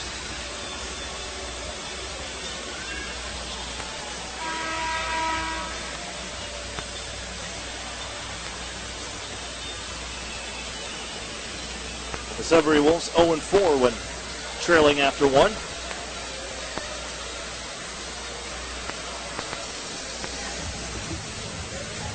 With the Otters sitting at 500, 6-6, 1-1. 14 points in the year. First-year coach Chris Hartsburg. As Drake Pilon tried to step into one as a pops out to Candela, shot just wide. Poked back towards the far side corner. Martin, one hand on the stick, trying to knife it forward. Out of the pileup, Lodnia had it for a second. Taken back by Gilhula and Sambrook. Slides around near side. Kyle Maksimovic chop it up the near side wall. That'll get to center. Erie beginning a change. Drake Pilon loses the biscuit. Sambrook has it. Man just on far side. Alex Gritz. He'll send it around the horn into the offensive zone. Dish right back to the near side. Drake Pilon couldn't get away from Gritz. keeps it alive and sends it down low. Played by McGrath. Max Golod just on. Got a poke check away. It's fired up the near side board. Still at the half wall. Erie trying to keep in. Poked away. Otters got it right back. Gritz sends it back behind the net. Chasing Golod. Off of his blade. Still loose in the corner. And Sudbury able to escape. And Pilon to Pilon near side. Drake will get it down deep. Slowed by Timpano. Now jacked up. Golod way out to center ice. Deflects this one into the zone. No icing. But nobody back for Erie defense or offensively. Snow able to cleanly pass this one towards center, where Curtis Henry turns Hutchison around. And Henry floats it back towards the Sudbury line. Regan O'Grady there. With 8:10 to play. Second period. Otters slide it on across. There's a spinning Emmett Sproul. Trying to keep it alive on the far side. Turn around by Zachary Snow. Just high on the shot from Mack. Catches the glass as Henry lets one go. Blocked away by McGrath. Almost snuck that one by him. Carson Edwardson with it. Back to Henry. The blue line, a rookie wrist shot. Off a stick, bounces to the corner. Far side wall, giving up. Big collision far side, 8-on-8. They both end up down along the ice as Curtis Henry on back to the ice and call and touch up. With 7:43 to go, here's second period. And Sudbury unable to change. And the draw comes back.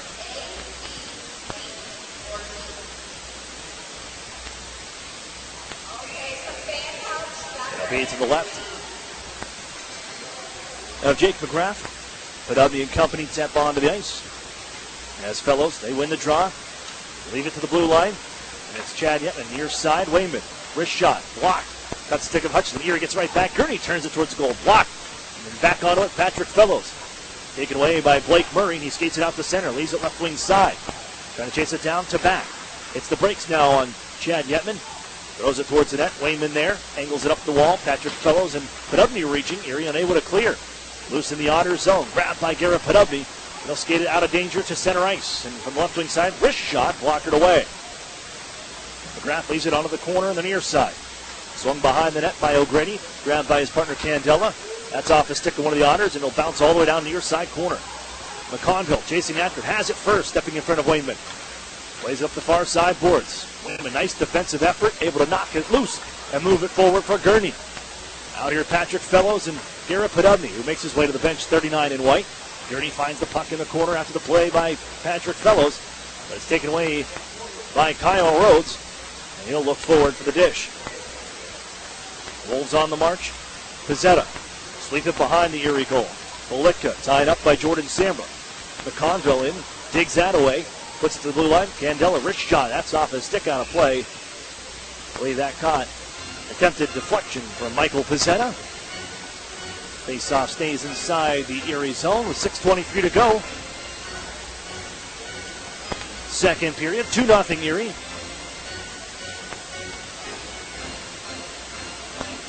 Shots this frame. 8-3 in favor of the Otters. And Maximovich will take this biscuit, skate this through center ice, accosts the blue stripe, gives it Taylor Radish. They back up, and Radish fires and scores! Get back, Jack, do it again. Taylor Radish with his second of the night, and it's 3-0 Erie.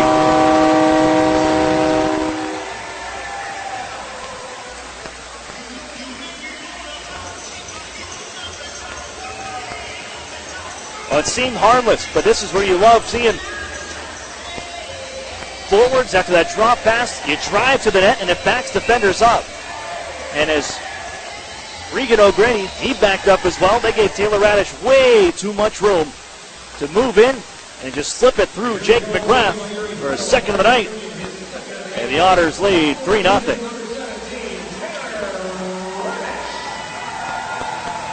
Sent back into the Erie zone, though. Sudbury's got to get on the board here quickly. Staring down a 3-0 deficit, and the second period coming to an end in just under 6 minutes. Ryan Martin picks up an assist. Maximovich the other, as Gritz lays it for Max Golod of his own blue line. Shields the puck, gives to Sambra. Otters looking to break out. Now Martin near side, pushed forward. Gritz out at center red. Chip and chase. Robinson reaches in, but it's flipped back to center ice. Here's Gilhula. Right wing side into the Otter zone. Sambra comes across to defend. Gilhula going to the backhand, turned away, but they have the puck. Sokolov, wrister, blocked by Sambra. Sokolov gets it right back along the half wall. Played on far side boards. They were trying to make a change, and now they had to have a man hop back on, snap it towards the Otters goal, and Martin cuts it off. Swept into the zone by Golod, and Erie will make the change. Swapping personnel. It's dished up towards the Otters line. Elon deflected it right to Curtis Henry, and he'll find Jack Duff, his D partner. Skates forward. Henry open on the right wing side. Duff's going to keep moving with the puck, and then lost the handle on it, and look out as Rhodes able to pick it up, dish towards his own bench, or it's chopped on in by Darian Pilon. And the final 5, as look out, Erie couldn't handle a pass, and fortunate Emmett Sproul stayed on it and denied the poke as look out, come crashing in Darian Pilon. Joe Mack gets right back up, pushing and shoving, and now Pilon's going to throw as a headlock from Joe Mack. They go back and forth, throwing rights in this bout as Pilon and Joe Mack continue to go at it. Pilon lost his helmet. Mack keeps throwing rights. Puts him into the headlock one more time and holds on. And the linesman will step in.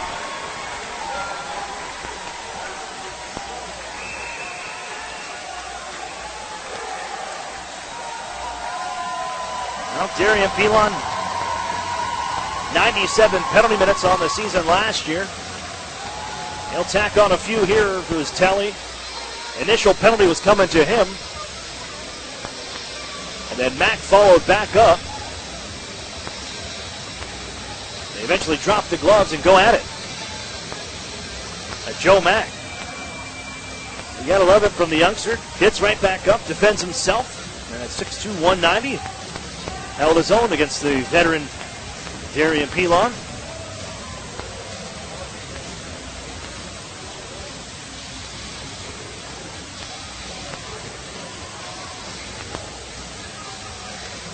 Now, discussion right in front of us. That'll give us time to tell you our referee lineups, brought to you by Visual Options. Tonight's referees, Quincy Evans, Nick Gill, and our 2 linesmen, Corey Hooper, Mike Harrington. And what are we going to have here? Mike Harrington's going to open up the penalty box here and talk to Darian Pilon.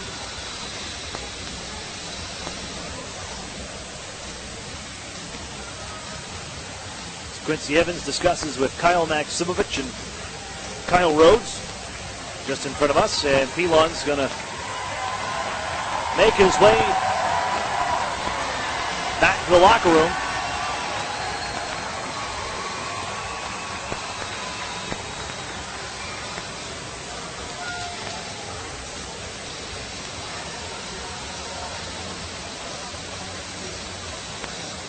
And we'll wait and see, nothing on the board just yet. Let's wait for the final calls of these penalties. Now we got 2 minutes on the board to Pilon. And it appears Erie's going to have the power play.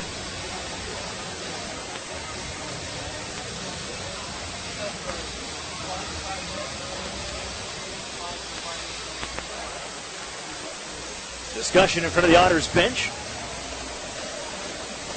Chris Hartsburg, BJ Adams, they gave the signal, and the Otters will go to the man advantage. Here for a 4th time on the night. And it's a 3-0 lead for the Otters already. They'll look to add to it.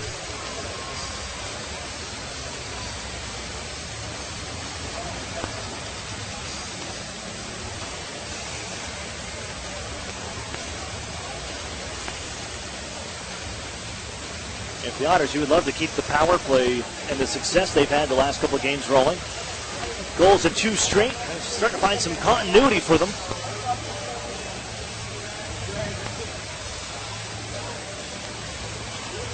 Three for 7 over the previous 2 games against Guelph. 0 for 3 tonight.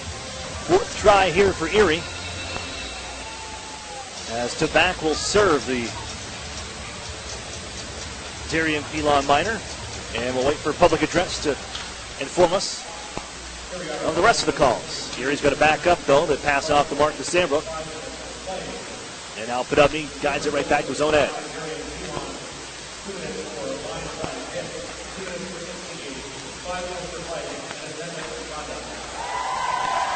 quick throws in just a second. As Erie diving into the zone. So Pilon got 2 for instigating, 2 for a blindside hit, and then a 10-minute misconduct for Pilon. Otters back behind their own goal. Jordan Sambrook winds it up. Already 30 seconds off the clock from the power play, and Taylor Radish, a pair tonight, leaves it for Maximovich. Rip around the horn. As Ladnia, he left it at the blue line. Taylor Radish unable to get there in time, and back to center ice go the Otters. Radish flying right wing side, able to enter in. Hits the brakes, pass across Maximovich, wrist shot pad stop, loose in the corner. And from the near side, Baker, tied up by a couple Otters. They have the advantage in numbers, and they give it out to the blue line. Sambrook, right side, Taylor Radish winds up, half slapper, finds a pass to Garrett Podubny, shot off this paddle of McGrath. Erie grabs the rebound behind the net, looking for Taylor Radish, on for Ladnia, wrist shot, glove save, McGrath on Ivan Ladnia from the right wing face-off dot. Didn't get a whole lot on it. Had to reel that one in and reached and was still to get that shot away, but McGrath right there, left hand, makes the stop. And Erie opposite zone draw will be to the left of the Wolves McGrath, and it's won by Cade Robinson. Held here by Wayman, right point. Activates. Takes it all the way down to the corner. Leaves it for Robinson. Pitch and catch right back. Erie bunched up. They'll trade places, and now Robinson has from the right wing circle. Edwardson left wing with a riding drive. That was blocked, man down. That's Rhodes. Gets right back up into the play, and Gurney has the puck. Wayman, center point. Doesn't shoot. Gives to Edwardson, left wing. Down low, Fellows trying to dish it out towards the front. Banked it off the goaltender and whacks it behind the net. Gathered by Robinson. Feathered back down low. Fellows steps around from Kyle Rhodes and sends it onto the far side wall. 5 seconds left here on the power play. Time ticking down as Erie just bounces it onto the near side corner. Carson Edwardson there. Holds, waits from the half wall. Try to flip it down low for Fellows. Knocked into midair by Rhodes. Edwardson back to the biscuit, however. Gurney now. Taken away from him, just out-muscled by Rhodes. And out of the box for even strength. Sent towards Erie territory, and Troy Timpano wants to play it. And on the opportunity with Gilhulo right there. The Otters had enough numbers back to pick it up. And now look out, Wayman coughs it up. Telegraphed that pass, and Sokolov comes in. Drops it off, Candela, wrist shot blocked by Carson Edwardson. Wayman shuffle it forward. Max Golod in the final 2 minutes. 3-0 Erie here, looking for more. Golod holds, waits, man just in. It's Martin walking in. Wrist shot just missed on the glove hand side. Set down for Gritz. Behind the goal now, Golod in his office. Turns it out in front. Swept away, though. Gritz was looking for it. This will be an icing call upcoming to the Wolves. 94 seconds remain here, second period. The 3-0 game. Taylor Radish, the only goal here in the second. But if you're the Otters, you got another lead. You see them disappear here on home ice. Taking one into the third frame, you don't want to give it up. And here's Erie wanted to get a change, not going to happen. It already settled for the face-off. Sambrook has to head back off. Jack Duff stays on. Ladny is waved out. Taylor Radish steps in for Erie.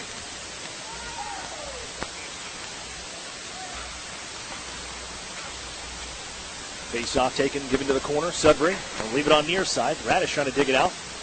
Hands off Ladny. Wrist shot off a stick and pops over the cage. And a penalty coming up. Another one. I believe a hooking call upcoming to Sudbury. Maximovich leaves it out towards the blue line. Duff had evacuated. And the Otters back up. Another penalty coming to the Sudbury Wolves as Ladnia fakes the drive. Backs up now, puts it right off a body where it's touched up by Candela.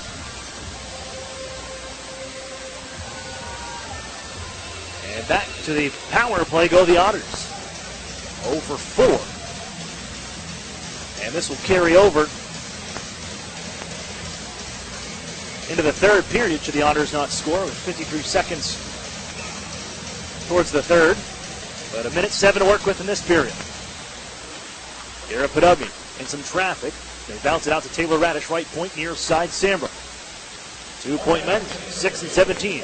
Garrett Podubny takes a peek. Final minute of play in the frame. Ladnia with it from the circle. Pass off a stick. Garrett Podubny follows up. Leaving it for Ladnia. Kyle Rhodes ties him up. They jam it up the wall. It's going to be working for it. Pizzetta, and then Rhodes follows up to center. And he'll rip it off the Otters end boards. 37 seconds, Maksimovic just drops it off Sandbrook, back to Maksimovic, left wing.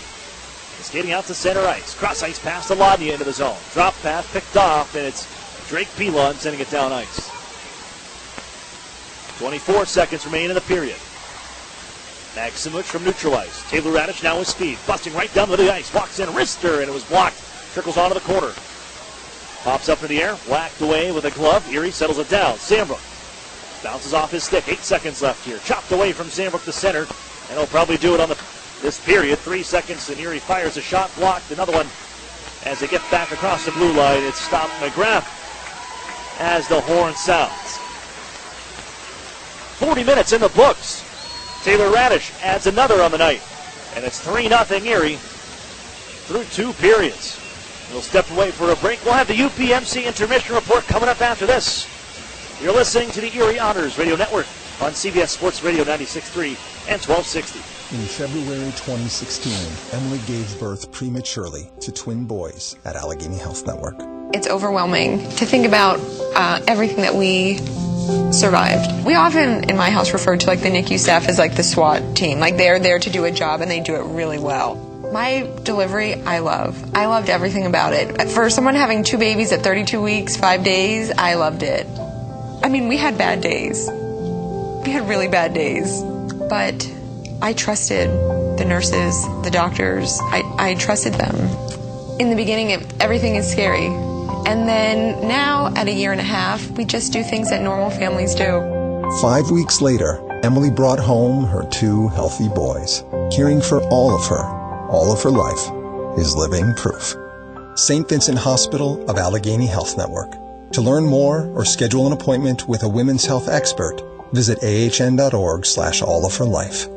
Okay, you about ready to get your first treatment? Yes, Doctor. Joanne is fighting her cancer with radiation. She's also fighting it with big data. Wait till you see how easy this is. You're going to do great. The Highmark Cancer Collaborative works with oncologists like Joanne's to provide the latest data on proven treatment options, giving Joanne the plan she needs to win. Creating new standards in cancer care is living proof.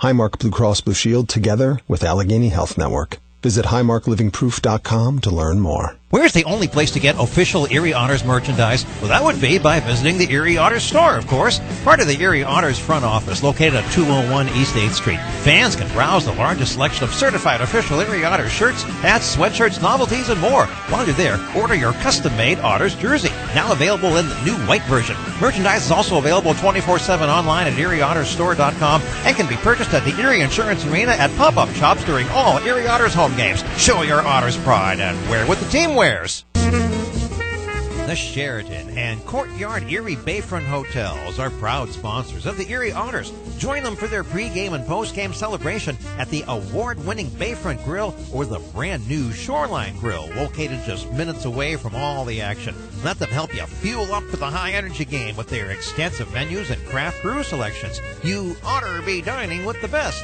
The Sheraton Erie Bayfront Grill and Courtyard by Marriott. The new home of the Erie Otters, WRIE Erie, CBS Sports Radio 96.3 and 1260. Hello everyone, I'm Terry Doyle. Welcome to this week's edition of OHL News, presented by Bauer. Coming up on the show, we'll check in with the red-hot Sarnia Sting. They enter the weekend first overall in the Ontario Hockey League standings and on an 11-game winning streak. And that's where we start out the show as the OHL On the Run Player of the Week is Sarnia Sting captain Jordan Kyrou. He had 8 points with 4 goals and 4 assists in 3 games and was a +6, helping the Sarnia Sting to sweep a weekend road trip in North Bay, Sudbury, and Barrie. Kyrou, the 19-year-old from Toronto, was drafted by the St. Louis Blues in the second round of the 2016 National Hockey League entry draft and started the year playing a lot of preseason action with the Blues before being returned to the Sting, where he's averaging 2 points per game so far this year. Now, his line mate on the Sarnia Sting is veteran forward Drake Grimshaw, who's putting up impressive numbers already this season, as Grimshaw and Kyrou have created quite the dynamic duo with the Sarnia Sting. We mentioned Kyrou 2 points a game, while Grimshaw was 16 points in the first 13 games this season. And, of course, the topic of conversation anytime you check out the Sarnia Sting this year is their hot start. with Drake Grimshaw of the Sarnia Sting, and you guys have been off to quite a start to start this brand new OHL season. Well, we're pretty much almost over a month into it now, but you guys have been on a roll off the bat. Why have the Sarnia Sting had the success they've had so far?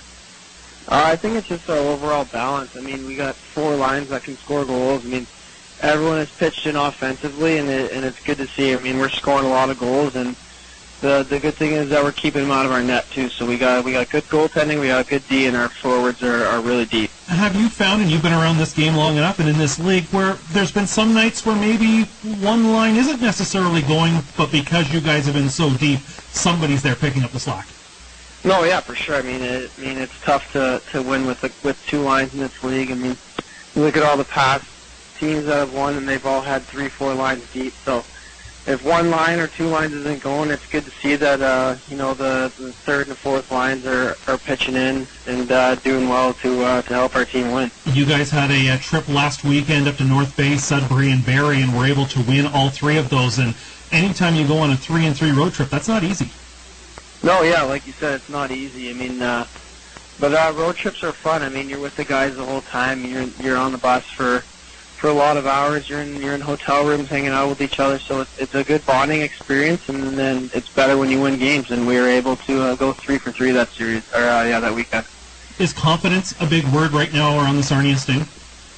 I wouldn't. I mean, we don't talk about it, but I think we have that confidence within our group that we know that we can win every single hockey game that we go into if we come with the right mindset and with the right game plan and play as hard as we can, then we can beat anybody in this league. And we have the confidence that we know we can. How are you finding, just as you go around Sarnia, are you finding people are talking about the team even more these days?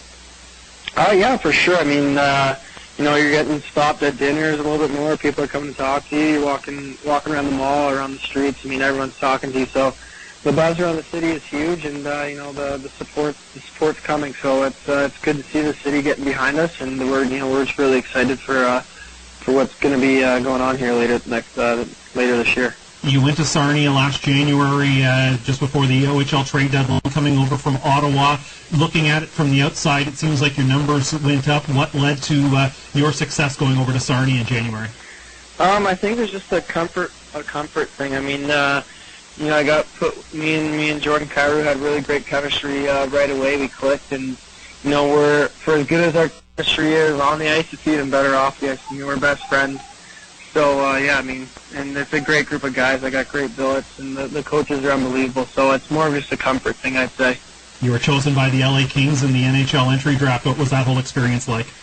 It was obviously a dream come true. I mean, obviously every kid's dream growing up is to play in the National Hockey League. So to get drafted and to be one step closer to that goal is definitely a dream come true.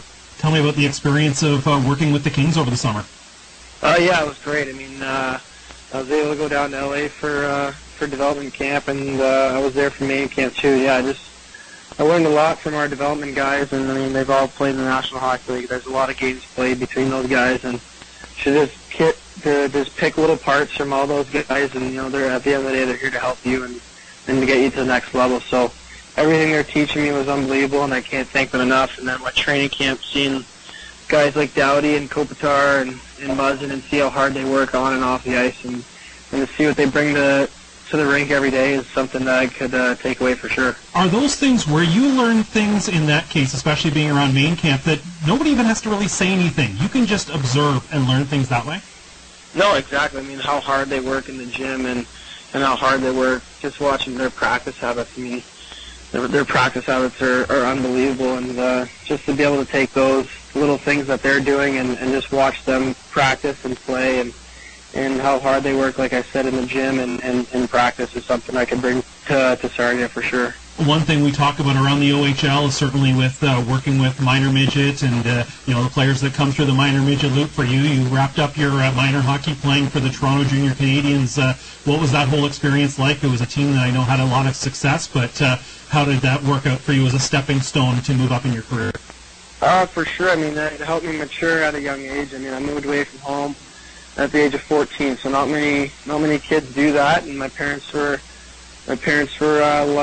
was lucky enough for them to have confidence in me that I could handle it, and yeah, like I said, it's helped me mature, and that was a pretty good hockey team with a lot of good hockey players. So to be a part of a team like that, looking back, that had so many OHL drafted players and all the guys that are playing in the OHL, and 2 guys are in the NHL right now, and Mete and Chikrin. So to be able to play with those guys is something that I can tell my kids later on for sure. I mean, it's awesome. It's a great team, and I love the organization. I can't thank them enough.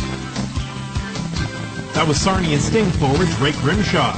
Let's take a look at this week's CHL Top 10 rankings. And no surprise, it's the Sarnia Sting leading the way. Not just as the top-ranked team in the Ontario Hockey League, but the top-ranked team in the entire CHL. They're also followed by the Sioux Greyhounds, who come in at number 6, with honorable mentions this week to the Barrie Colts and the Niagara Ice Dogs. It's a busy weekend of action throughout the Ontario Hockey League.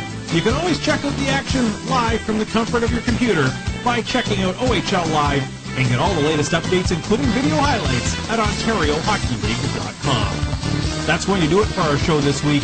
You've been listening to OHL News presented by Bauer. I'm Terry Doyle. Thanks for joining us. You're listening to the Erie Otters Radio Network on CBS Sports Radio 96.3 and 1260. Okay, you about ready to get your first treatment? Yes, Doctor. Joanne is fighting her cancer with radiation. She's also fighting it with big data. Wait till you see how easy this is. You're going to do great. The Highmark Cancer Collaborative works with oncologists like Joanne's to provide the latest data on proven treatment options, giving Joanne the plan she needs to win. Creating new standards in cancer care is living proof. Highmark Blue Cross Blue Shield together with Allegheny Health Network. Visit highmarklivingproof.com to learn more. Erie landmark since 1953, Nunzi's Place serves generous portions of great food at reasonable prices. Family owned for almost 60 years, Nunzi's prepares the finest Italian cuisine in Erie. Come see why the Erie Times News said Nunzi's is known for food that tastes good. Nunzi's Place, located at 2330 East 38th Street near the Bayfront Connector. To call for reservations or place an order for takeout, call 825-2940. Nunzi's, known for Italian food that tastes good since 1953. Over the years, technology has greatly improved the productivity of the business office. From faxes and copiers to multifunction printers, now we just don't know how to get things done without them. That means you need a reliable printer copier and a dependable service plan. That's why you should trust Cooper Business Machines. They are Erie's only authorized dealer for sharp document systems. And most importantly, they'll maintain your machine so that it continues to, well, work. Just like your car, it needs regular maintenance and parts need to be replaced regularly. If your copier isn't properly maintained or you're not getting toner in a timely fashion, then you've been reminded of what it's like to work in the dark ages. Don't wait any longer. Your business requires dependability. Shouldn't you expect the same? Cooper Business Machines, Erie's only authorized sharp dealer and service provider. Helping you get back to business since 1980. Online at cooperbusinessmachines.com or call 456-7585. Okay, you about ready to get your first treatment? Yes, Doctor. Joanne is fighting her cancer with radiation. She's also fighting it with big data. Wait till you see how easy this is. You're going to do great. The Highmark Cancer Collaborative works with oncologists like Joanne's to provide the latest data on proven treatment options, giving Joanne the plan she needs to win. Creating new standards in cancer care is living proof. Highmark Blue Cross Blue Shield together with Allegheny Health Network. Visit highmarklivingproof.com to learn more. The new home of the Erie Otters, WRIE Erie, CBS Sports Radio 96.3 and 1260. Welcome back here inside the Erie Insurance Arena. I'm Aaron Cooney. We're through 40 minutes of play. And the Otters holding to a 3-0 lead. We're inside the UPMC intermission report. And we'll hop into the recap and look back at the first period. That's where the Otters got the scoring going, starting with the Robinson, Gritz, and Golod line, combining to get on the board once again at 10:07. Erie hard work in the offensive zone down low. It's brought out to the front of the net by Max Golod. And after it trickles away from goaltender McGrath, wide open on the back door, Cade Robinson. Johnny on the spot just puts it home. And the Otters are up 1-0. 6 minutes and 19 seconds later, it's Taylor Radish. After a power play ends, sort of a similar opportunity as Garrett Podubny into the zone right wing side. Lets a shot go. The rebound sits to the left wing circle. Maximovich was tied up. Radish follows up. Snaps it home for his first of the night. Erie leads 2-0. Into the second period. Slow moving second until the Otters pick things up. They outshoot them 13-3 in that second period. And once the Otters got rolling, they found the back of the net. Kyle Maximovich skating out left wing side of the zone. Drop pass. Taylor Radish follows up in the D. Everybody pushes back. Lodny and Maximovich drive the cage. Way too much time for Taylor Radish as he just wires this one through Jake McGrath. And the Otters take a 3-0 lead through 40 minutes of play. Erie will begin this third frame with 53 seconds on the power play, looking to score for a third straight game with the man advantage. We're going to take a look real quick at our out-of-town scoreboard, brought to you by the Sheridan and Courtyard Erie Bayfront Hotels, proud sponsors of the Erie Otters. You ought to be staying with the best. 8 other games on the schedule, and most of them hitting their finals. Kingston 3-2 over Saginaw. Kitchener 2-1 over North Bay. Mississauga 4-1 over Niagara. Windsor 5-4 over Owen Sound. Peterborough 8-3 over the Hamilton Bulldogs. Sarnia 6-2 over Flint. This final, Guelph Storm 4-0 over the London Knights. And just getting underway, Oshawa Generals with 1-0 lead over the Ottawa 67. Third period is next. You're listening to the Erie Otters Radio Network on CBS Sports Radio 96.3 and 1260. At Tim Hortons, we've got something new. Because we know change is exciting. Change is good. Change is delicious. Try our new hash brown sticks. Golden and crispy, they're perfect for dipping and sharing. Pair them with our new Western Omelette Breakfast Sandwich. Get both for just $3.49. Only at Tim Hortons. At participating U.S. restaurants for a limited time. Offer valid with biscuit, English muffin, and classic bagel breakfast sandwiches with protein, Western omelet, and cheese. The Nissan Altima. It's now 30% off its manufacturer's suggested retail price. This stylish car is a 2017 Top Safety Pick Plus, and it gets up to 39 miles per gallon. And it's 30% off its MSRP. Another amazing price is on the Nissan Versa. It's selling at its lowest price ever, only $11,990. Come see the Altima and Versa at Interstate Nissan, 1.5 miles south of I-90 on Route 19. There's 2 or more at each price. Altima HN 307132, Versa HL866268. An Erie Otters game is the best way to bring everyone together. Gather your family and friends or plan an office or work outing at the best entertainment value in Erie. Groups of 10 or more can enjoy discounted ticket prices with multiple seating options available. Ask one of our group sales associates today about a group outing and even upgrade into our meeting room suites for the most stylish experience at the Erie Insurance Arena. Otters sales associates are standing by to take your call and plan your night out during regular office hours at 814-455-7779. Okay, John, shelves are stocked. So are the new Fast Play games from the Pennsylvania Lottery. Just pick your game, get your ticket, and see if you've won. Like lucky you, with progressive top prizes. Yep, winning's never been faster. Not faster than me clearing these shelves. Dude, I hope you're even faster at restocking. Yeah. Fast Play. Play fast, win instantly. The Pennsylvania Lottery. Players must be 18 or older. Please play responsibly. Benefits older Pennsylvanians every day. Okay, you about ready to get your first treatment? Yes, Dr. Joanne is fighting her cancer with radiation. She's also fighting it with big data. Wait till you see how easy this is. You're going to do great. The Highmark Cancer Collaborative works with oncologists like Joanne's to provide the latest data on proven treatment options, giving Joanne the plan she needs to win. Creating new standards in cancer care is living proof. Highmark Blue Cross Blue Shield together with Allegheny Health Network. Visit highmarklivingproof.com to learn more. The new home of the Erie Otters, WRIE Erie, CBS Sports Radio 96.3 and 1260. Welcome back here inside the Erie Insurance Arena.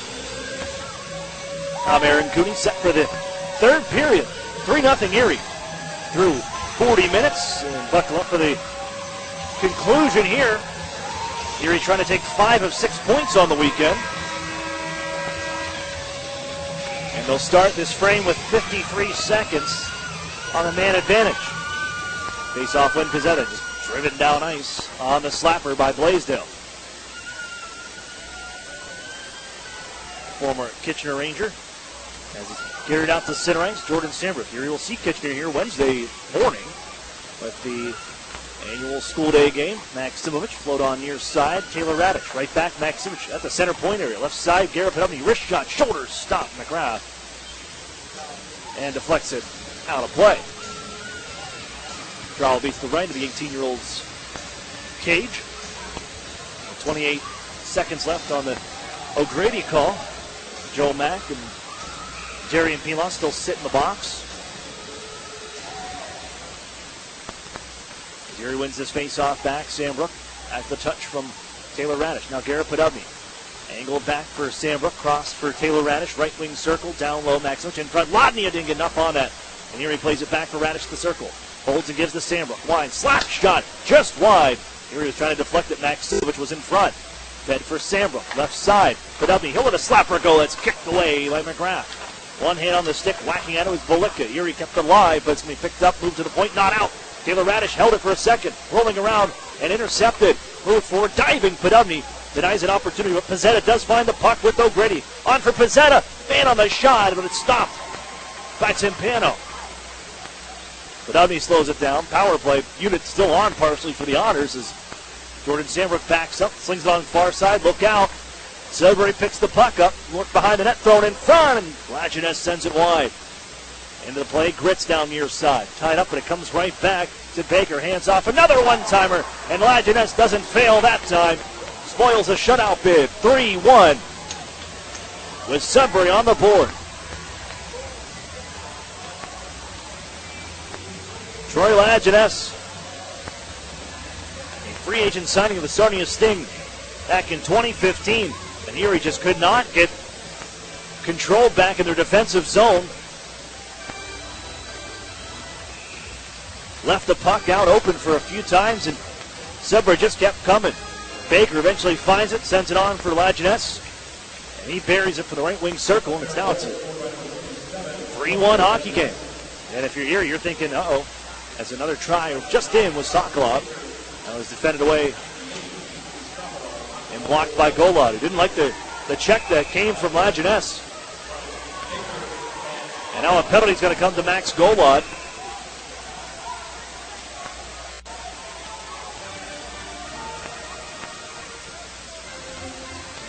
Sudbury now, after getting on the board, they're going to have an opportunity to climb within one with the power play. Roughing to Max Golod.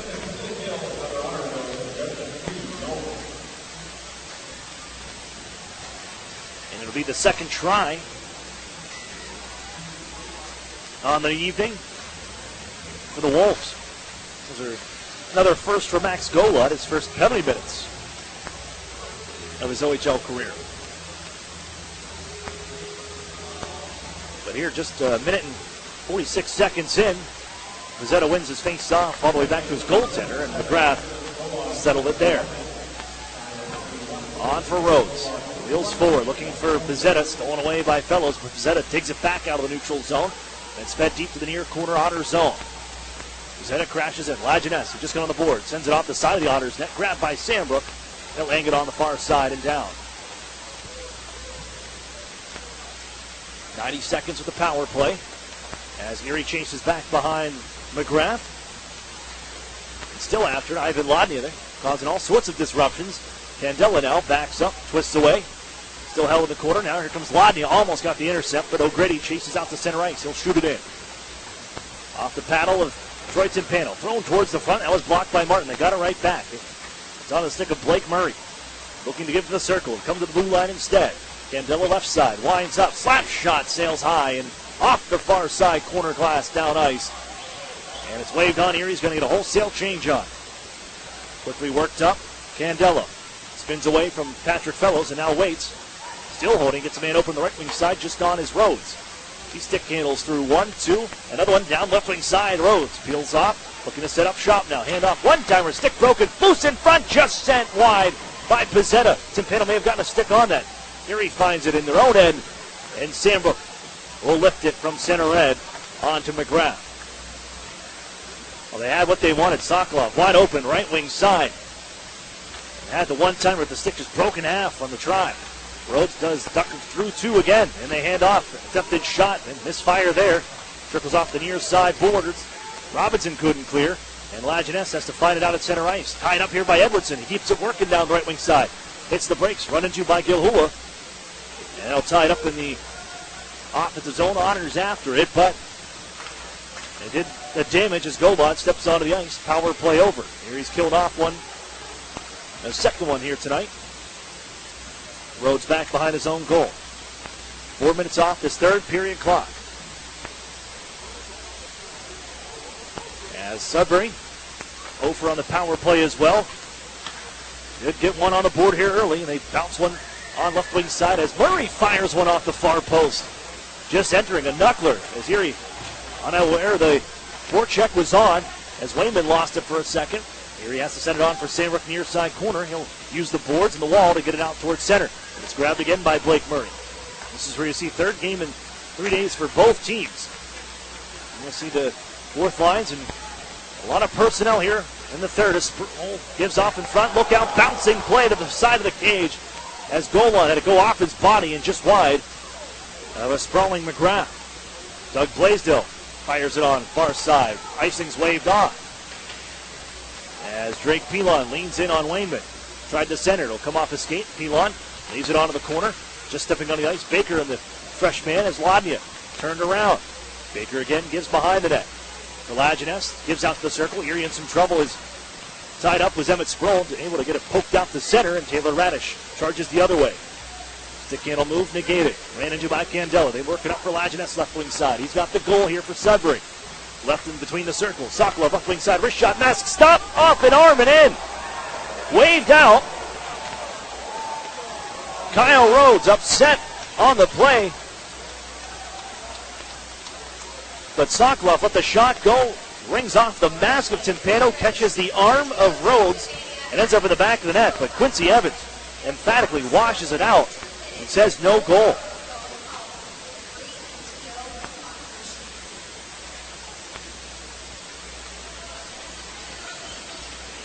They're saying that the Kyle Rhodes gave the puck the old forearm shiver to knock it into the net. And we see the replay here.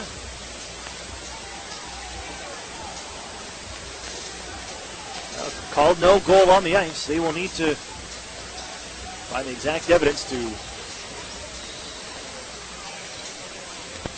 overturn the call. But it looks like it did move. Here, we'll watch it one more time on the TV side. There's the shot. I don't know. If once you look at it, Rhodes reacts after the fact, if it hits his shoulder. He might be able to overturn this. Because I don't think he waved his arm at it and got a piece of it. Hit it off his shoulder. After the puck deflects off of the mask of Troy Timpano. I don't think there's any intention or batting of the puck into the net at all.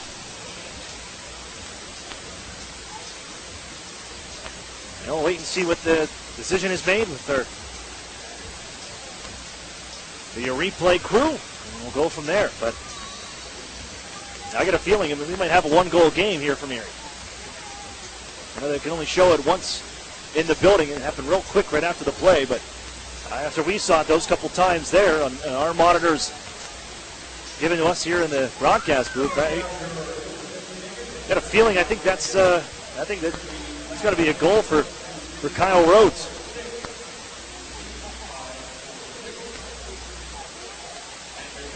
I don't know if we can see it one more time here, guys. And we can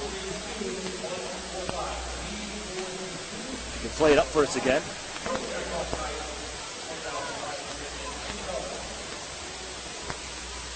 Still on the phone, down low, but coming into this third period, well, the Otters had a 3-0 lead last night. That evaporated in the second period. To see Guelph-Storm eventually go up 4-3 in the third. It needed an Alex Gritz goal to tie things up at 4 and send it to overtime and then eventually a shootout. And here tonight, we'll see what happens with this replay. This could make it a one-goal game, and if you're an Otters fan here in attendance, you're thinking, oh boy, here we go again. Here with a 3-0 lead. And there's still a ton of time to go. 14:38 left on the clock in the period. More than enough to net another one.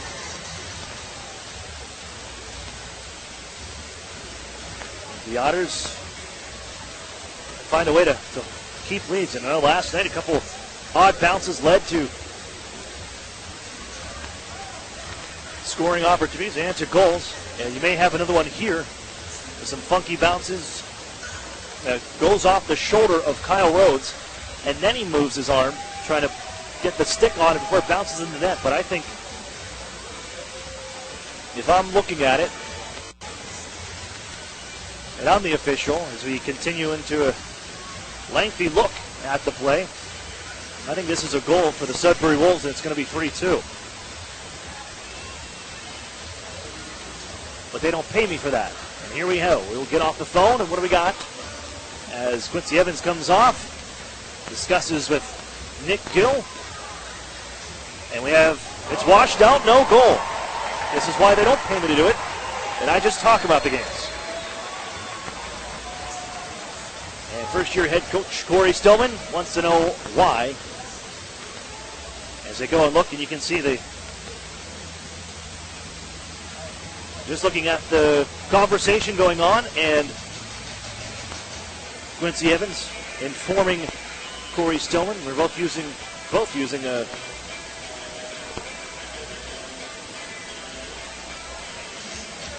body language to show that Quincy Evans saying the shoulder comes forward, and he plays it into the net. And it stays a 3-1 lead for the Otters, and I think that one was close. That was real close. I don't think he moved his arm. I think that should have been a goal for Sudbury. But here we are with a 3-1 hockey game from the Erie Insurance Arena. But the Sudbury Wolves, they're on the hunt. Ryan Martin carries out the center ice. He'll flip it down low. Behind the net, McGrath chipped up near side. They'll get out of the zone, and Erie sends it right back in offside.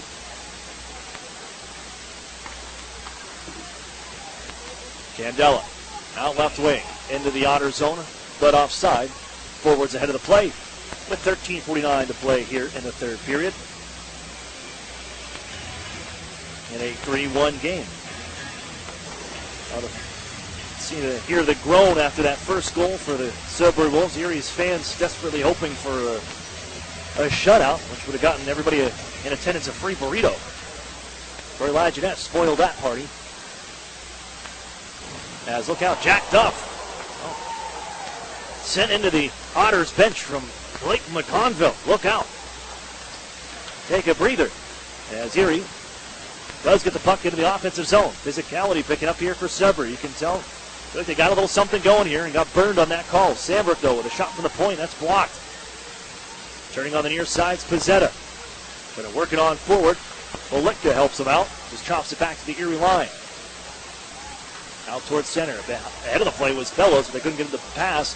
They'll find the puck, though, out of the far side corner. Taken away, given right back to him. Here's Fellows. Working on near sidewall to Yetman. Flip it down on the near side. Ducks from a check. Keeps the puck alive offensively. As McConville angled up the wall, but not out. As Wayman able to hold in from the blue line. Blaisdell sends it on for Sorensis and out to center ice. Run into by Wayman, but it's picked up by the Sudbury Wolves and into the zone. Nice little move, but a poke check from Robinson back defensively. Takes it off the stick of Gilhula. He'll give to the blue line, though. On near side for Snow. Wrist shot blocked. Settles behind the net. Pizzetta trying to throw it out in front. It's off the side of the net. Gilhula follows up to the blue line. O'Grady and Snow left point. Wrist shot deflected. Saved by Timpano. Erie guides it up the near side. Reaching is Robinson. Snow kept it for a second until Robinson able to dish it back out towards the Erie bench. Golod. He'll skate it back into the end. Wayman up the near side board. Snow takes over from center red. He'll loft it back into the Otters zone. Or it's stopped up by Timpano, and he'll shuffle it on for Yetman near side. Erie pass just drifts out to center ice. Picked up by Rhodes just on. He'll rip it right back into the Erie zone. Timpano to play one more time. 8 minutes off the clock here in the third. 3-1 Erie. It could have been much closer than that. A goal waved off. That would have belonged to Kyle Rhodes here just moments ago. Erie holds behind their own net.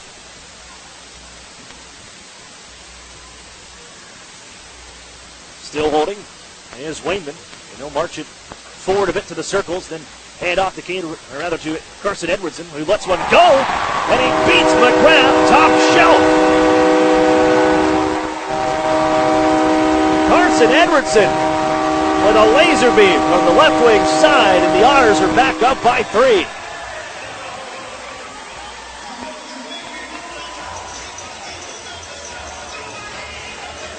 Oh, a nice little stick and a move as Edwardson gets around one and then walks into the zone and just absolutely rips it from the top of the left wing circle to reestablish the Otters' 3-goal lead.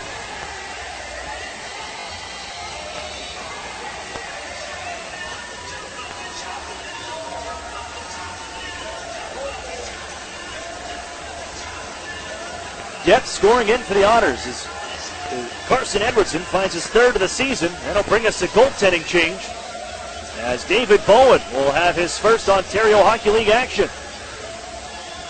McGrath will sit, in comes the 16-year-old.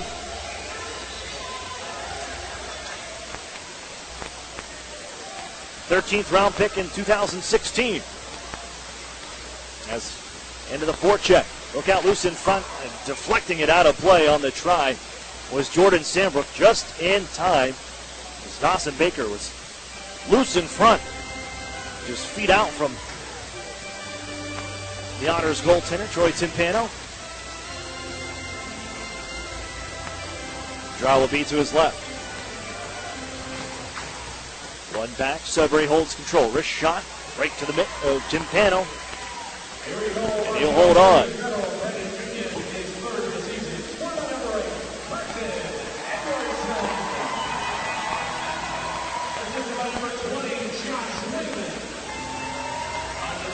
Sudbury again with the biscuit. A shot from the point, knocked out of midair nicely by Ivan Lodnia. He'll take off with Max Simovich. Back for Lodnia, trying to turn a backhander towards the goal. That was blocked by Blaisdell. Radish gives off back. Simovich couldn't take the pass. Tried to one-time it. Failed to do so. Sokoloff the other way. Into the zone. Drop pass. As Rhodes sends it in front off his skate just wide. Sokoloff finds the puck again from the corner. On for Baker. Looking towards the point. That goes off the stick of Taylor Radish, and Erie will bounce it out to center ice. Sokoloff will pick it up there. Charge right back in right wing side. And he'll be offside on the play. Had it poke check off the skate of Lajeunesse and brought back in offside with 10:35 to go.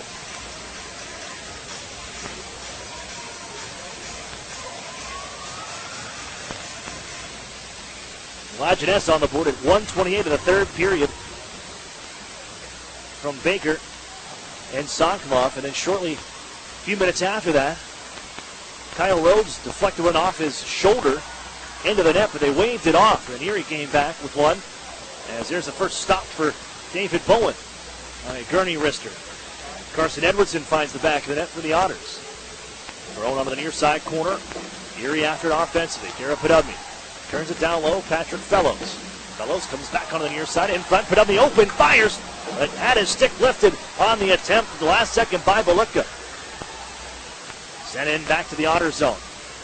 Big tie-up as the Otters get back. The centering pass is picked off by Erie instead, and here comes Gritz with Fellows. Patrick Fellows still on here, part of that line. Robinson on the change, and it's an attempted pass from Patrick Fellows, knocked off his stick, and Erie finds it back at their own end. Chad Yetman moves forward. Ladles this one back behind goaltender Bowman. As they send it ahead, nearly intercepted by Cade Robinson. He has one tonight. It's pushed the other way. Gilhula onto the right side. Could be taken by Pilon. Rolls off his stick, loose in the corner. Gilhula digs away. And up the far side wall, Golod couldn't clear. As Rhodes sends one off a blade, bounces to the near corner. Gilhula. Now Pilon turns out of the near side corner. Looks ahead. Gives the Rhodes. Wrist shot. Sticked in front. Where's the puck at? Falls out of some equipment. Drops down for Wayman to skate forward. And now Cade Robinson right wing. Hands off to Golod. Poked away from him to the near side corner. Able to reach and find it. Nice little move to get around Rhodes and wanted to feed it back behind the net for Joe Mack, but Rhodes cuts it off. Okay, Kyle Rhodes looks forward. comes on near side, across the Otters logo at center ice, and gives the Lajeunesse in the offensive zone. Changes behind the play, but down along the ice was Emmett Sproul to block a pass. And Sandbrook takes over for the Otters. On for Edwardson. Wanted Sproul just off the mark, as the Wolves will bounce this one back towards Erie territory. We'll have an icing call upcoming with 8:21 to go here in the third period. And trade goals, 4-1 Erie with 8:21 left to play.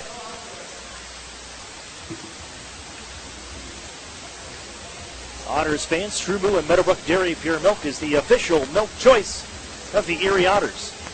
That's Trubu and Meadowbrook Dairy Pure Milk. Pick up a gallon today at your local grocer.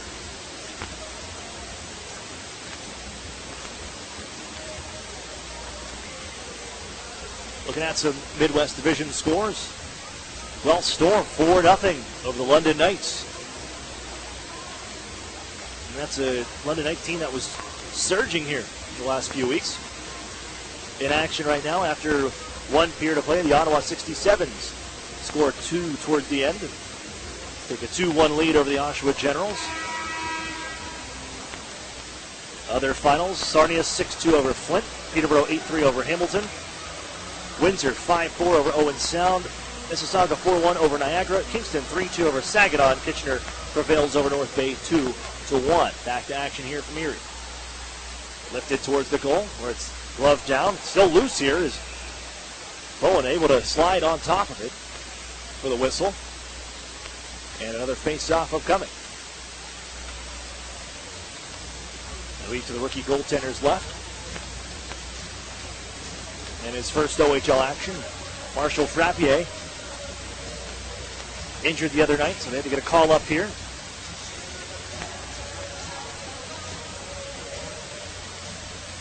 As the Otters make a change, fourth line comes on. Edwardson, Max, Sproul, with Duff and Henry manning the points. Shots 29-14 in favor of the Otters. Another one ripped down towards Erie territory as a penalty coming up. Jack Duff sent head first into the boards by Shane Bolitka. Trying to pick the puck out of the near side corner. Duff a little shaken up on the play, but Erie's going to go to the power play. Able to skate off on his own power. And he'll have a chat with Andrew Kupneski, the Otters trainer.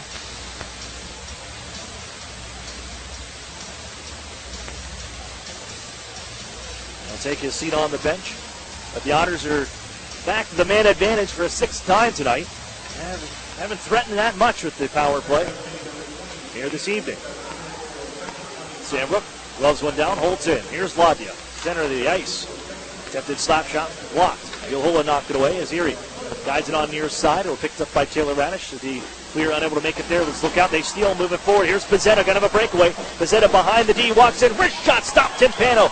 He picks up and snaps it forward for Ladia. And the Otters send it to Sandbrook in her own end. Head man to Ladia.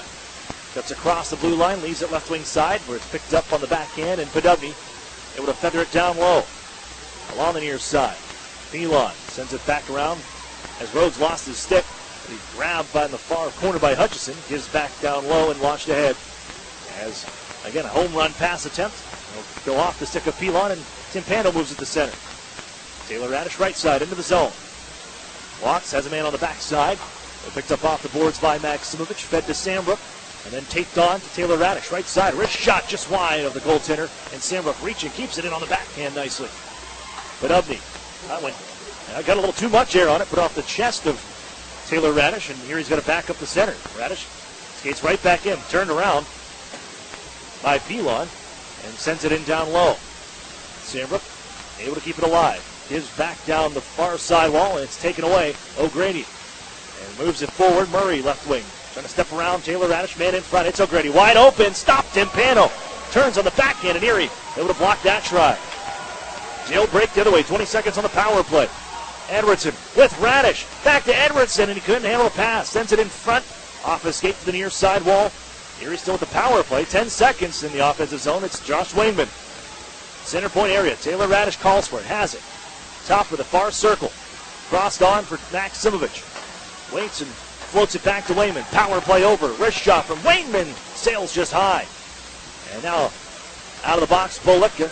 Able to skate it out to center ice and has two with him. Murray and Blake trying to toe drag. Stood up nicely by the Otters defender, and Wayman guides it with his glove onto his stick, but Erie unable to clear. That pass off the mark from Dawson Baker, and Erie goes the other way. Wrist shot from the left side. Save made. Rebound, and another one. Stopped by Bowen as he stops Cade Robinson in tight.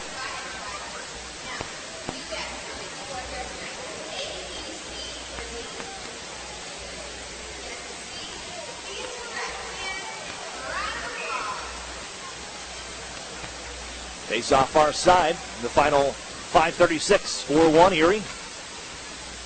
And trying to extend a winning streak into a sixth game. This one sent up out of play. Now did it go off the glass? I believe that is what is motioned. Deflected off the tall glass in the Sudbury zone. So no penalty. And we'll drop it again. Max Golot tied up, held in by Martin, put it off the linesman, however, as Pizzetta follows up. Another stick lift from Martin, but Sudbury able to knock it into the zone. Sokolov finds it behind the net. Carries over far side corner. Looks up high, swinging towards the goal, deflected out of play by Timpano. As they try to get bodies to the front of the net. Lajeunesse was in the neighborhood, but Timpano just ramps this one up out into the crowd with 5:08 to go.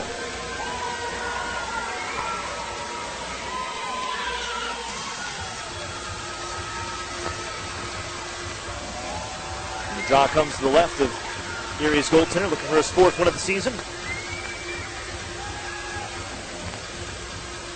Waved out, Gilhula. Hutchison will take the draw. Garrett Padubby steps in for Erie. Pushed on to the far corner, Otter zone. Padubby chipped up forward, but it's stolen away, and the Otters penalty coming up to Garrett Padubby for slashing. He got the stick down on top of the twig of Pelon.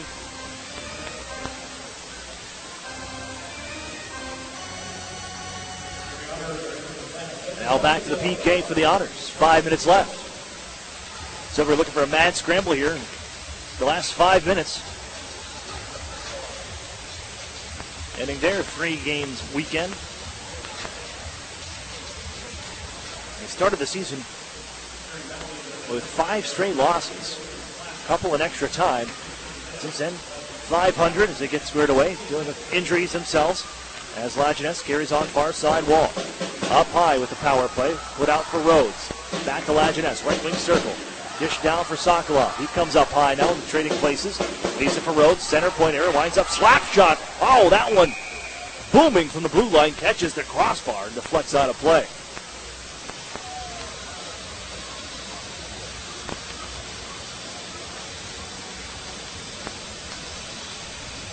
Face-off stays inside Erie territory. All of 25 seconds off the clock on that power play. They step in and win this back. Gilhula sets it up for Rhodes. Doesn't shoot. Sokolov right side. Holds. Gives down low. Picked up Lajeunesse. Trying to give back to Sokolov in the circle. That was off the stick of the Otters' Josh Wayman as Pizzetta ties it up. Uses his frame. Back behind the net. Comes loose and Rhodes shields the puck along the boards. Gives down low. It's Pizzetta. Montreal Canadiens 6th round pick to the blue line. Sokolov winds up, slap shot, blocked in front by Jack Duff. And 2 Wolves run into each other. Pizzetta and Rhodes, they keep the puck in, and Timpano will fire it around the horn. Sokolov picks it up from the circle. Twirls off far side corner. Gives down low, it's Lajeunesse. Under a minute left on the power play. Sokolov trying for Lajeunesse, poked away by Timpano, loose into the circle. Taylor Radish reaching. It's banked out to the blue line. Holding is Rhodes. Now Gilhula cross ice and couldn't get a stick on it. Now is Sokolov after it. Allows Erie to send it off the glass and off the tape of Kyle Rhodes back into Wolves ice.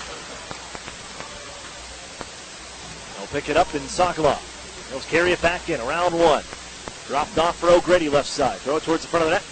That was knocked down by one of the Wolves wide. Settles into the corner. Played at the circle. Erie, here's Patrick Fellows. This one, he'll make sure. Gets all the way down for David Bowen to settle it down. Cole Candela. He'll march forward. Hutchison across the line, gets around Patrick Fellows. Carries on to the far side circle and stepping out of the box, Garrett Podubny. Back to even strength. Erie's killed one off and they push it forward. Garrett Podubny has a step here, busting out of the penalty box and going to make his way down right wing side. O'Grady knifes it away from him, 2-on-1, and sweeps it up on towards his own bench. Poked away from Jack Duff. It rolls into Erie territory. Up on its edge as Curtis Henry, rookie defender for the Otters, feeds it on near side. That's off the glove and then off the glove of Carson Edwardson. As Murray looking for it. Taken away by Joe Mack. Sent behind the Erie goal. Slowed here by Curtis Henry as he looks forward. Mack couldn't take the pass, and Sudbury wants to come right back in. Looking to pass it on. McConville is there. A couple Otters run into each other. And it's going to be a penalty coming up. Baker was run over, and then McConville just comes in and just starts some rough stuff. And to defend his teammate.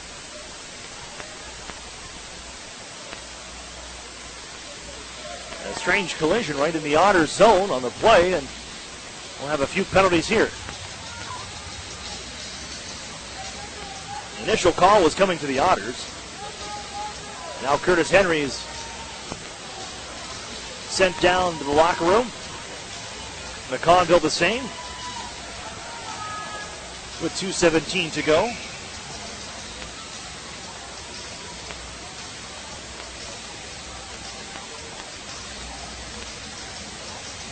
A 4-1 hockey game.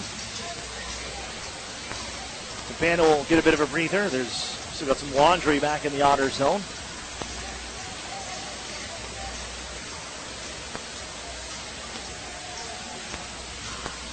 Carson Edwardson will go clean it up for the Otters. O'Grady will now make his way down, do the same.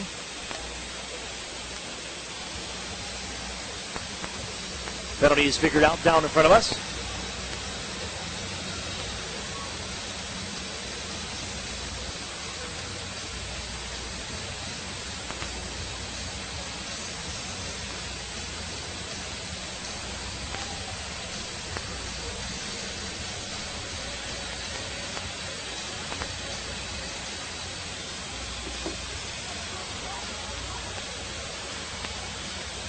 And we'll drop the puck back in the Otters zone. Henry's in the box. Or would have been in the box. He's ushered down the runway back to the Otters locker room. In a 4-1 game, another power play here for the Wolves.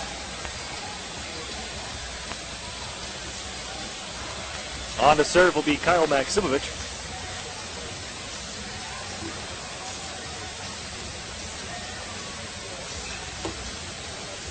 The Wolves will call a timeout as they'll bring David Bowen off.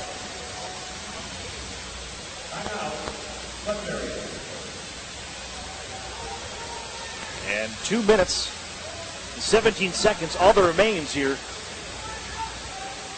in regulation time. Somebody's going to rattle off 3 pretty quick.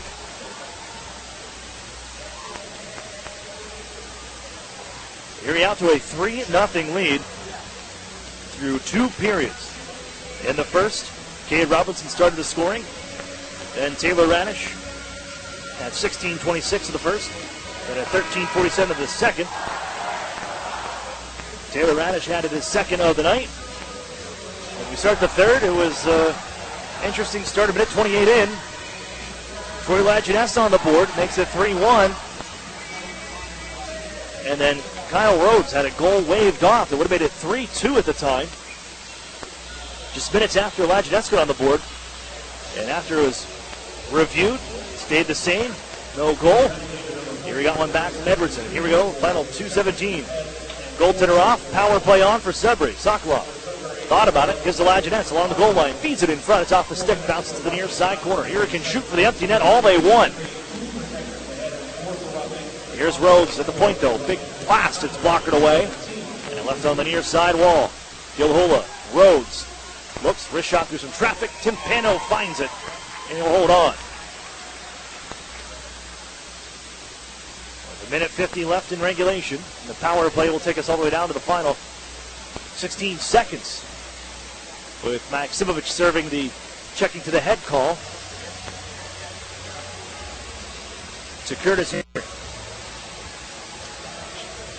Face off one out towards the blue line. Skating over and corralling. Sokolov holds from the circle. Trying to set up Rhodes. They give near side instead to Hula. Right back to Rhodes. And now Sokolov. He'll let it go. 6-8 made. Rebound. Quickly smothered by Timpano. Face off will stay on the far side and to the left of Troy Timpano.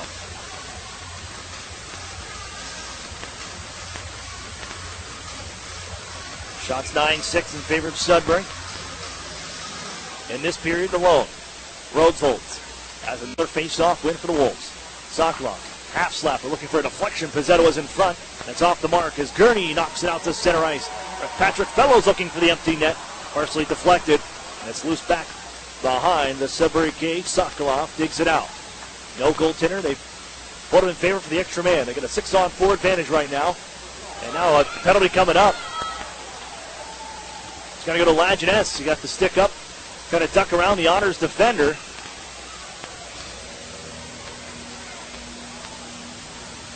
He caught Sambrook up high.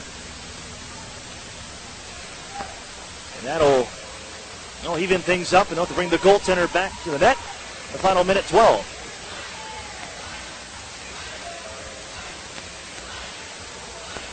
Special teams haven't been too kind to either team here tonight. Bring them to a combined 0 for 10 on the evening. 4-on-4. Pretty much the remainder of the game. Unless we have a couple more penalties. Here's Wainman. Hands off to Jack Duff. Puts it forward. Right back for Josh Wainman. Alex Ritz now. Off of his blade. It's grabbed here by Drake Pilon. In his own. Skates across. Stick lifted, but able to pass it over. Have it along the goal line. Backing up as Balicka gives out in front. Pilon shot. It's stopped Timpano. Right in front. Some more pushing and shoving.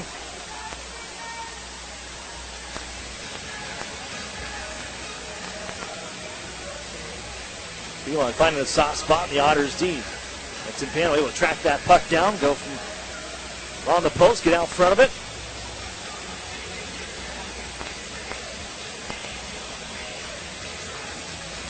Face off in Erie territory. 44 seconds on the clock. Moves forward. Here's Emmett Sproul. Might have a 2-on-1 if Edwardson couldn't get on his horse, but they do find him. Edwardson, poke check after that play, but still after it. And able to grab and corral Blake Murray. On back to the Otter zone. Watched by Jack Duff. Planted into the far side corner. And down goes Murray, but still with the puck is Hutchison. Skates up far side. Gives the blue line. Held in here by O'Grady. Now Candela. Slap pass in front. Just missed the twig of Hutchison. Out of the box is Maximovich. For the final 13 seconds. The Otters will take 5 of points here on the weekend 3-3. Candela backs up. We'll set it on for O'Grady. Goaltender was coming off, but time will run out as the Otters make it 6 straight from the Erie Insurance Arena, 4-1 over the Sudbury Wolves, who can rock them.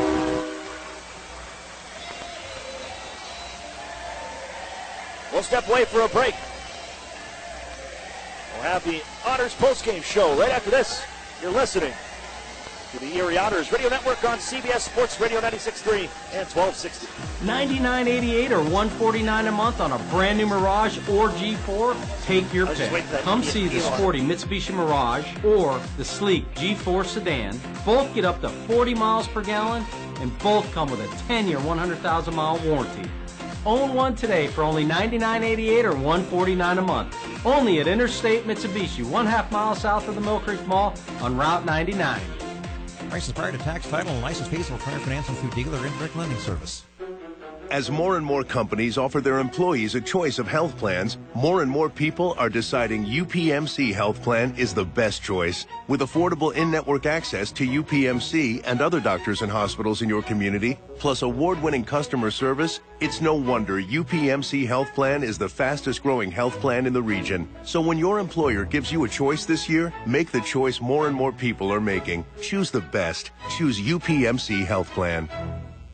Erie landmark since 1953, Nunzi's Place serves generous portions of great food at reasonable prices.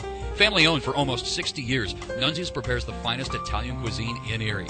Come see why the Erie Times-News said Nunzi's is known for food that tastes good. Nunzi's Place, located at 2330 East 38th Street near the Bayfront Connector. To call for reservations or place an order for takeout, call 825-2940. Nunzi's, known for Italian food that tastes good since 1953.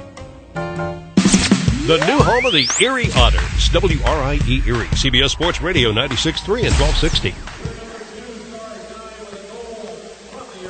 Welcome back here inside the Erie Insurance Arena.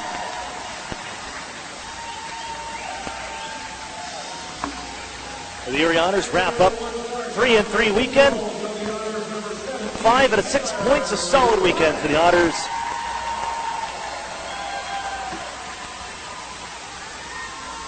With a 4-1 final.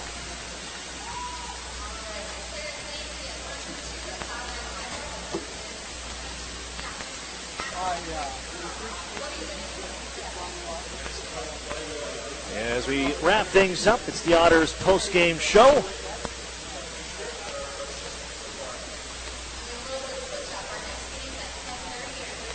As we go back, we'll recap. Take a peek at how we got here as the Otters against the Sudbury Wolves moved to 8-1 over the Sudbury Wolves the last 5 years.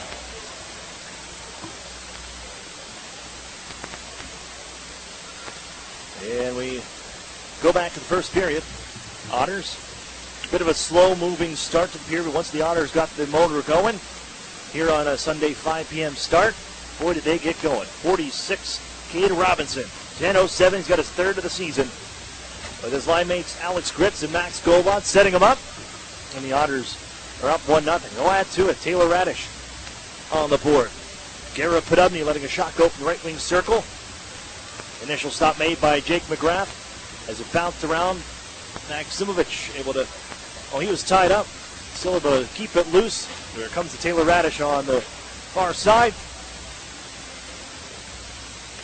He snaps it through. Jake McGrath. Otters take a 2-0 lead.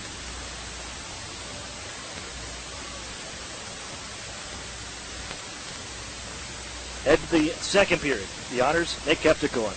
Held the Wolves to just 3 shots on goal in the third frame. 13-3 with the shots on goal, and the Otters added another one, and it's Taylor Radish again, 13:47. As Kyle Maximovich and Ivan Ladnia drive the front of the net after a little drop pass, Radish has all kinds of time and space, moves in, and he just burns Jake McGrath for his second of the night. 2, 4, 5, and 6 here. He's got a couple in the last few games. As Taylor Radish leading the team in scoring, points 21 and 22 on the season, goals 5 and 6. As the Otters feeling pretty good heading into the third period. But 1 minute and 28 seconds in, Erie had a little trouble getting back to defensive coverages after a power play ended in their own end, and Sudbury kept on coming. They eventually find Troy Lajeunesse from the right wing circle. The former Sarnia Sting sends it through Troy Timpano to make it a 3-1 game. And just a little bit after that, Dmitry Sokolov coming down left wing lets a shot go from the top of the circle that goes off the mask of Timpano. Crashing the net was Kyle Rhodes. It deflects off of his body, his shoulder to be exact, and into the net. Immediately waved out by referee Quincy Evans. They went and reviewed it and was able to stand up, but I'll tell you what, that turned the whole game around. We had a couple of looks at it here as it hit off the shoulder of Rhodes, and then he reacts. I think that should have been overturned. It should have been a goal for Rhodes, but either way, it's deemed no goal. And Erie comes back the other way after that to reestablish a 3-goal lead. Now it just deflated the balloon for the Sudbury Wolves as Carson Edwardson matches Cade Robinson for his third of the season as well. At 8:31 from Josh Lehman, and the Otters are back up 4-1. A couple penalties. Erie kills off a few as both teams go 0 for on the evening. And the Otters take the final 4-1 over the Sudbury Wolves.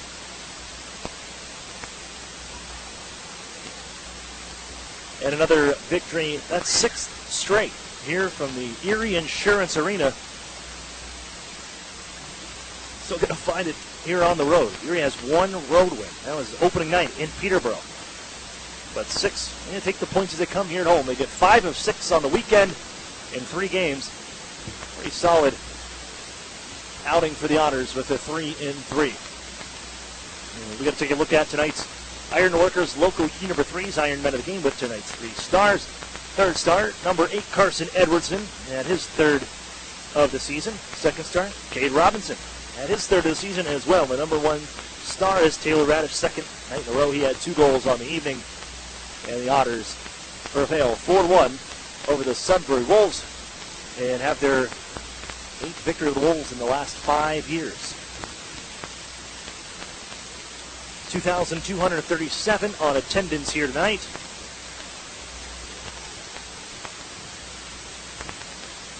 As the Otters now look for another 3 games here on home ice coming up next week, starting with Wednesday's 10:30 start.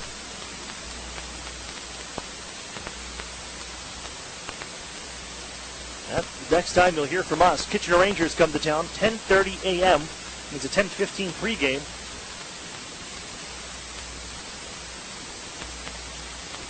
For the annual school day game here from the Erie Insurance Arena Wednesday morning against the Kitchener Rangers. And those are always goofy. Wacky times, throws off the whole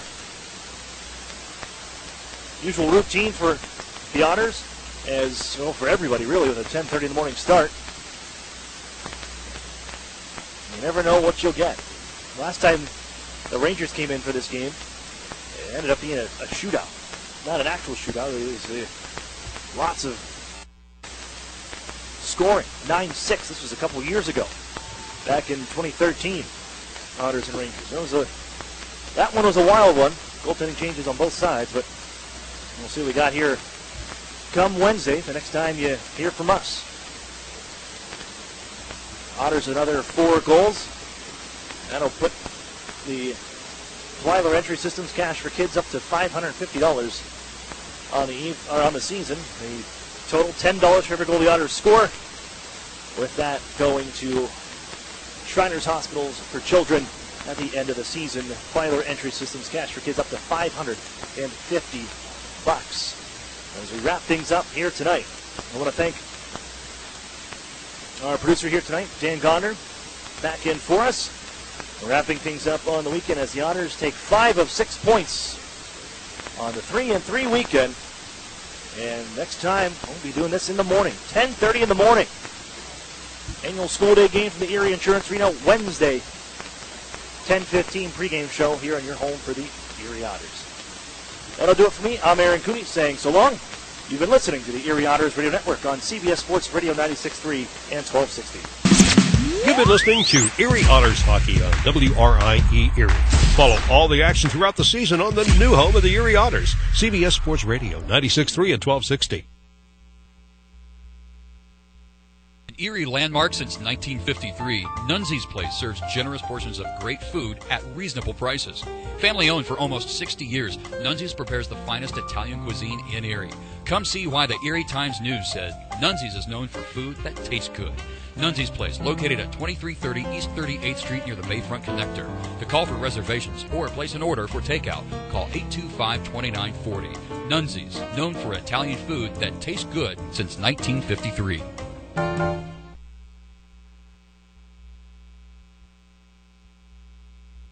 like to give Over the next 2 months, $160,000 is up for grabs. So 4K a day on WRIE. Details at CBSSportsErie.com. Consolidation. This special program actually wipes clean the portion of your debt that is forgiven from what you owe your creditors. Call for free information and get all your questions answered in the first free call. The more you owe, the more you can save. If you have at least $10,000 or more in credit card bills, this debt forgiveness program can be very effective. Call for free information and find out more now. 800-291-6670. There is no cost or obligation for the information. Don't wait. Call 800-291-6670. That's 800-291-6670. Get your debt problem solved. Call 800-291-6670 today. Not available in North Dakota. See something? Smell something? Do something. When your basement or crawl space smells, don't ignore it. Odors, mold, and harmful pollutants come from too much moisture and not enough air circulation, making your home unhealthy. Do something. Call Wave Home Solutions today at 1-888-723-0830 or go to GoodAirUSA.com. Experts recommend ventilation instead of dehumidifiers to reduce moisture and expel harmful gases and pollutants. Wave moisture control units continuously dry out your home, transforming it into a fresher, healthier environment year-round. Wave units cost only pennies a day to operate, and there are no buckets to empty. Call Wave today at 1-888-723-0830 or go to GoodAirUSA.com. That's GoodAirUSA.com or call 1-888-723-0830. Wave Home Solutions for a healthy, comfortable home. Attention all authors. Page Publishing is looking for authors. Have you written a book and want to get it published? Page Publishing will get your book into bookstores and for sale online at Amazon, Apple iTunes, and other outlets. They handle all aspects of the publishing process for you. Printing, cover art, publicity, copyright, and editing. Call 800-501-3689 now for your free author submission kit. That's 800-501-3689 for your free author submission kit. Again, 800-501-3689. I was diagnosed with diabetic. High blood pressure. High cholesterol. Terrible acid reflux. Are you sick and tired of being sick and tired? Wouldn't you rather be healthy, energetic, and fit? I'm Dennis Black. 10 years ago, here in Dallas, I developed a Texas-sized solution to America's health crisis. TexasSuperfood.com. I make my Texas Superfood from 55 raw, vine-ripened fruits and vegetables. Alfalfa leaf, aloe vera, apples, asparagus, raspberry, spinach, all of the nutrients. You know, it's been barely a week, and already my skin is better.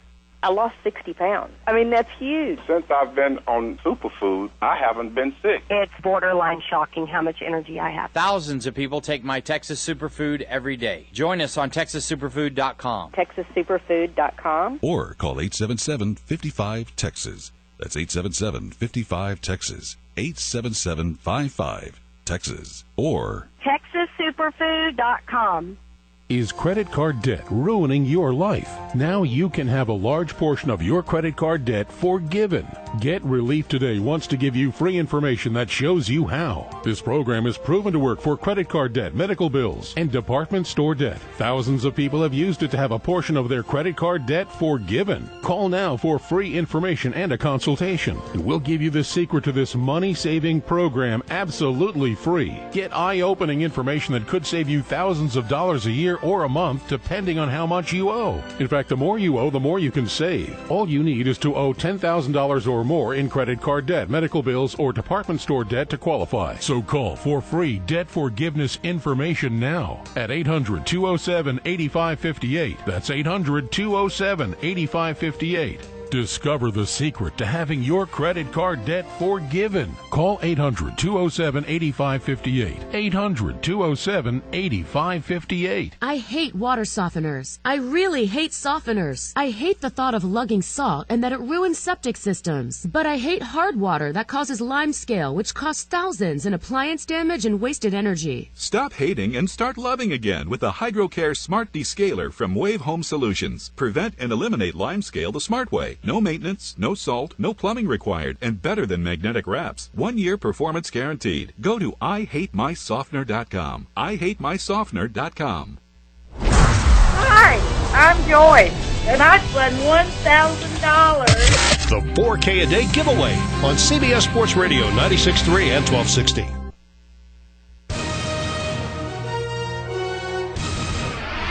And now back to Eye on Football on CBS Sports Radio. Here again are your hosts, Rich Ackerman and Jody McDonald. Coming to you from the O'Reilly Auto Parts studio. Sign up to be an O Rewards member today and start earning instantly. O Rewards members earn $5 back for every 150 points you earn. It's fast, it's easy, and free. Only at O'Reilly Auto Parts. See store for details. O'Reilly Auto Parts, better prices every day. So now the Sunday portion has one game left. Steelers and Lions coming up tonight in Detroit. And then tomorrow night will be the Broncos and the Chiefs, as they are all finals now. Kirk Cousins picked off. Cowboys win it by a score of 33-19 to move to 4-3. Redskins at 3-4 behind the 7-1 Eagles in the NFC East. And the Seahawks outlast the Texans in what was a tremendous game. 41-38 was the final in Seattle. And joining us right now from ChiefsDigest.com is Matt Derrick, as the Chiefs getting ready to take on the Broncos tomorrow night on Monday Night Football. Matt, welcome back to the show. How are you? Hey, doing great. Good. Great to talk to you again. Great to have you aboard. The Chiefs, since we last spoke to you, have lost back-to-back games suddenly, and albeit close ones. But how much does this team need a confidence boost right now? Have they been shaken at all? They're still putting together a pretty good front, and Andy Reid's trying to sell it as, hey, we're still 5-2, and we've got everything in front of us that we want to still accomplish. But this team really needs a win. I mean, especially with what it does want to accomplish. It wants to be a player in the AFC. You can't fall to 5-3, and you can't give up another game in the AFC West. So this team really needs a win right now. I've covered Andy Reid for a lot of years in Philadelphia before he went out to KC, and I give him credit for a lot of things, one of which is when the team hits a slump or goes badly for a short period of time, long period of time, whatever period of time it is, they're pretty good about not finger pointing. That they stay together as a unit, and when they win as a unit, they lose as a unit as well. Members of the media might try and point some fingers, but internally, the Andy Reid coach teams don't usually do it to themselves. Who have the fingers been pointed at by the media out there in Kansas City? Well, you're right, absolutely. Andy Reid definitely says that he's got a part of this too and everything. Really these two games, it's been the defense that has let them down. Against Pittsburgh, you gave up 170-plus yards to Le'Veon Bell. Last week to Derek Carr, you let him throw for over 400 yards. The secondary is taking a lot of the brunt of the damage right now, and a lot of it's, especially the last couple of weeks, has been pretty well deserved. The secondary has struggled at times, and they haven't really got a pass rush going either. Justin Houston, who went into the season saying he felt healthy for the first time, had 5.5 sacks in the first 5 games. He's been shut out the last 2 games, and without being able to get pressure on the quarterback, with the injuries that they've had in the secondary, they just haven't been able to cover it. So put those two things together, and it allows defenses right now to really take advantage of this group through the air. Is it fair to say, or is it tough to say that the Eric Berry injury week 1? I mean, you go through the whole season after that. And you can they've gotten by without him very, very well, but the longer you go, how much of a toll does it take? It's almost as if the pressure to keep doing it snowballs. Yeah, and it was really a 1-2 punch, because they were also counting on Steven Nelson as one of their starting cornerbacks, and they lost him during the preseason. He may return Monday night. We don't know for sure. He's still on injured reserve. He came back to practice this week, and they've been pretty cagey about whether he's going to be available Monday night or not. So losing 2 starters in their secondary, and definitely losing Eric Berry. I mean, he's the heart and soul of that defense in so many ways. And his loss was difficult to cover, and I think they did it for a few weeks. They've got some guys there. Daniel Sorensen, he's a veteran. He's a very tough player. Eric Murray is an up-and-coming safety and can cover and do some things. But after it's only really, you can only really cover that for so long before the warts start to show, and we've definitely been seeing that. I mean, they've been trying to cover with a lot of nickel and dime packages, but the depth in that secondary has certainly been tested, and the fact that they're having to play a lot of backups right now, I think, is where they are getting exposed. Is the fact that they're coming up against a major divisional rival. And shoot, the Chiefs and the Broncos have been rivals since football started, it seems like. But the last couple of years since Andy Reid took over, it's been those two teams fighting it out for division supremacy. Is that the kind of jump start the Chiefs need? Well, you put it all together, and you absolutely think so. I mean, it's Monday night at Arrowhead with the Broncos coming to town.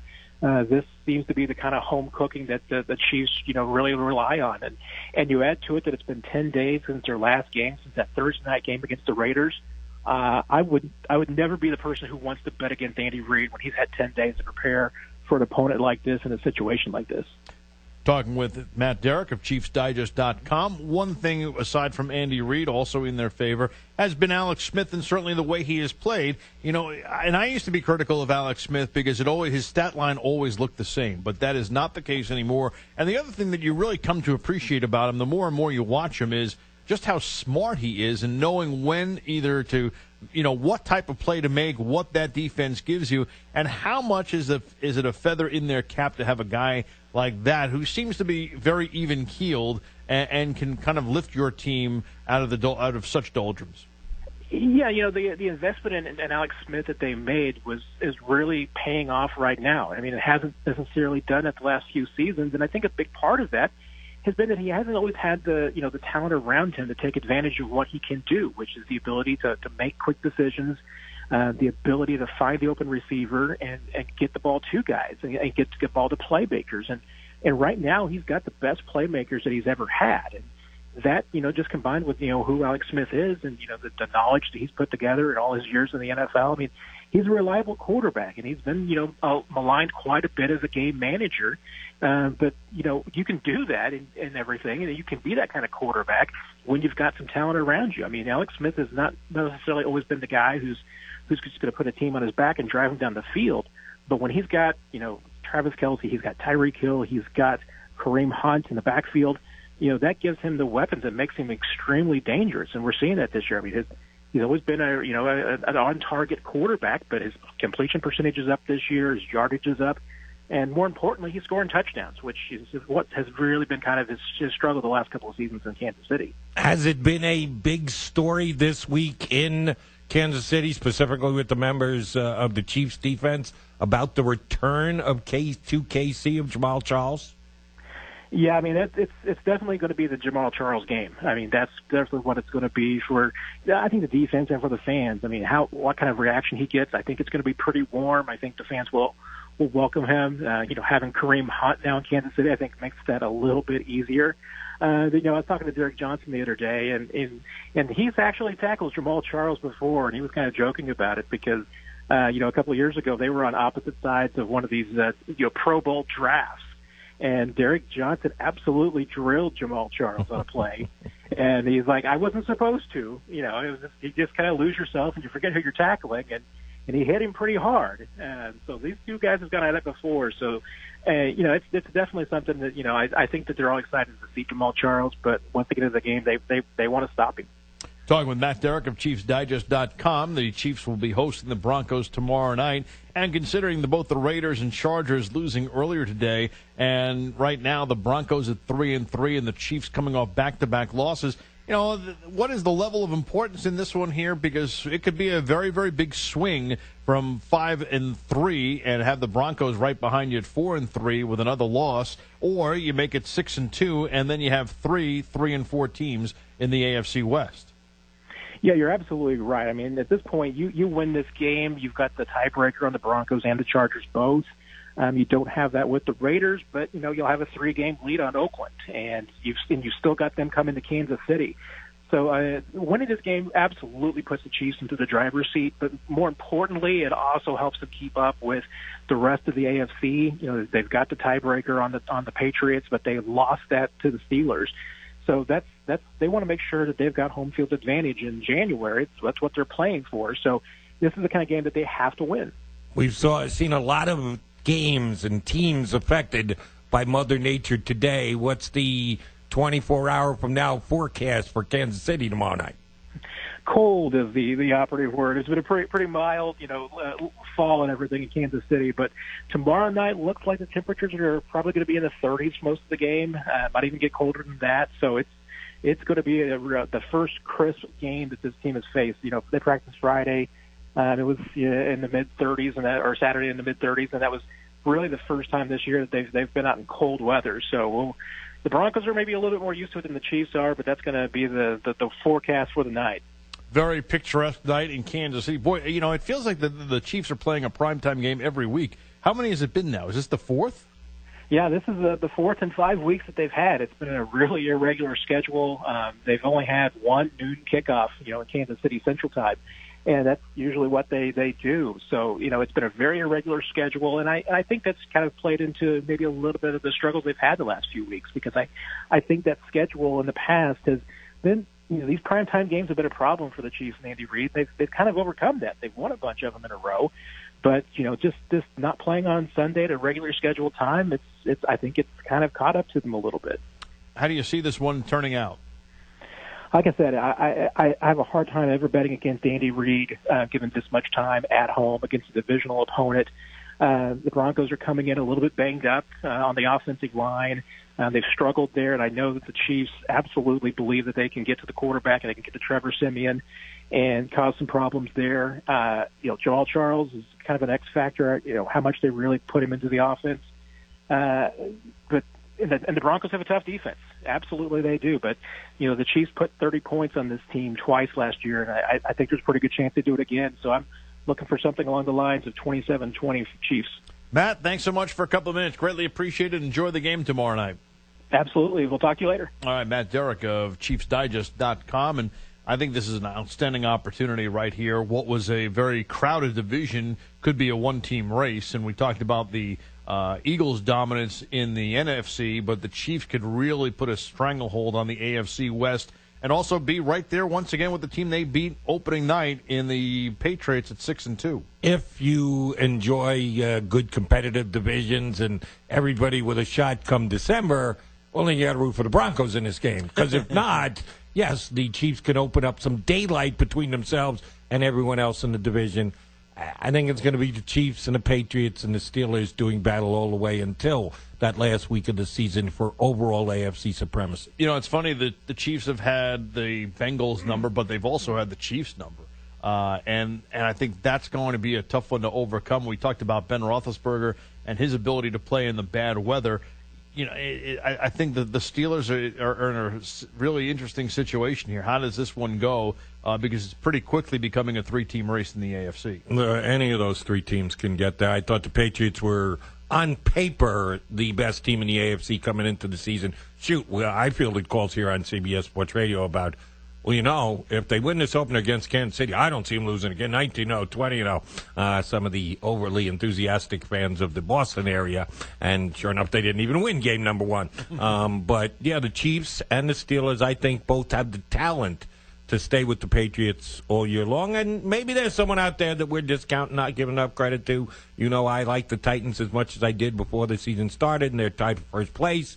The Jags are the Dr. Jekyll and Mr. Hyde team of the AFC. When they're good, they're great. When they're bad, they're awful. Can they remove the awful from it and become a factor in this conference? It is still a wide-open conference for my money.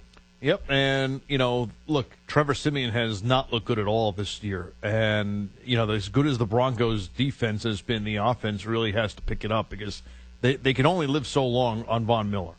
It's like at some point it's just not enough. And with three teams that are very good offensively in front of them right now in the ones that we just mentioned, the Chiefs, the Patriots, and the Steelers, they need more out of Trevor Siemian. If he was going to be a stopgap to Paxton Lynch, he's going to be a stopgap for a lot longer than they anticipated at this point. It's not a good sign, Ack, when you not only ask your defense to get the other team to go 3 and out, but while you're at it, do you think you can make a play and maybe get us a turnover and a short field with a fumble or an interception or a pick six and actually put some points on the board? Yes, that's what the Broncos have needed out of their defense so far this year because their offense just hasn't been potent enough. Kansas City doesn't turn the ball over. That's part of Alex Smith. I know you admitted not the biggest Alex Smith fan because he is Mr. Dink and Dunk. He's doing a lot more than that this year. He's taking chances down the field, and he's making plays down the field. But also, you take those chances, maybe there's a payoff. The the Broncos, I think, are going to need some of this to be in the game tomorrow night. It's almost like Alex Smith has slowed down the game in front of him, and when you have a guy that has that ability, that's really one that you have to respect. So as we do it all the time this week, who do you got tonight? Steelers, Lions. Oh, I got the Steelers. Steelers win by at least a touchdown. Oh, wow, okay. I think it's going to be a close one, but I think the Steelers really have to start getting in gear, and I think tonight's the start of it. Tomorrow night, who you got? Yeah, I like Kansas City. I'm chalking it up on you. I like both of the favorites, okay. But at least I'm taking a road team we're both taking a road team with the Steelers tonight. Yes, I go with the Chiefs at home in prime time. They have lost back-to-back games. They need to snap out of it against a Broncos offense that we just talked about. Not very good. It will be an emotional night in Kansas City with Jamal Charles back, but I go with the Chiefs. So that's going to do it for this edition of Eye on Football. For Week 8, we'll be with you on Sunday at noon Eastern Time for Week 9 as we make the turn into the second half of the season. For Jody McDonald and the rest of the crew, good night, everybody. Enjoy Sunday Night Football. This is CBS Sports Radio's Eye on Football. At Discover, we believe anniversaries should be a time of celebration, not obligation. That's why we think annual fees are ridiculous. And now, just for giving us a try, we're going to give new card members a one-year anniversary gift they'll never forget. At the end of your first year, we'll match all the cash back you've earned dollar for dollar. No caps and no catches, because we know if you try us, you'll like us. And that's worth every penny. Try it and believe it at discover.com/match. Cashback match offer only for new card members. Limitations apply. Need a new heating system? Let the Home Depot do it for you.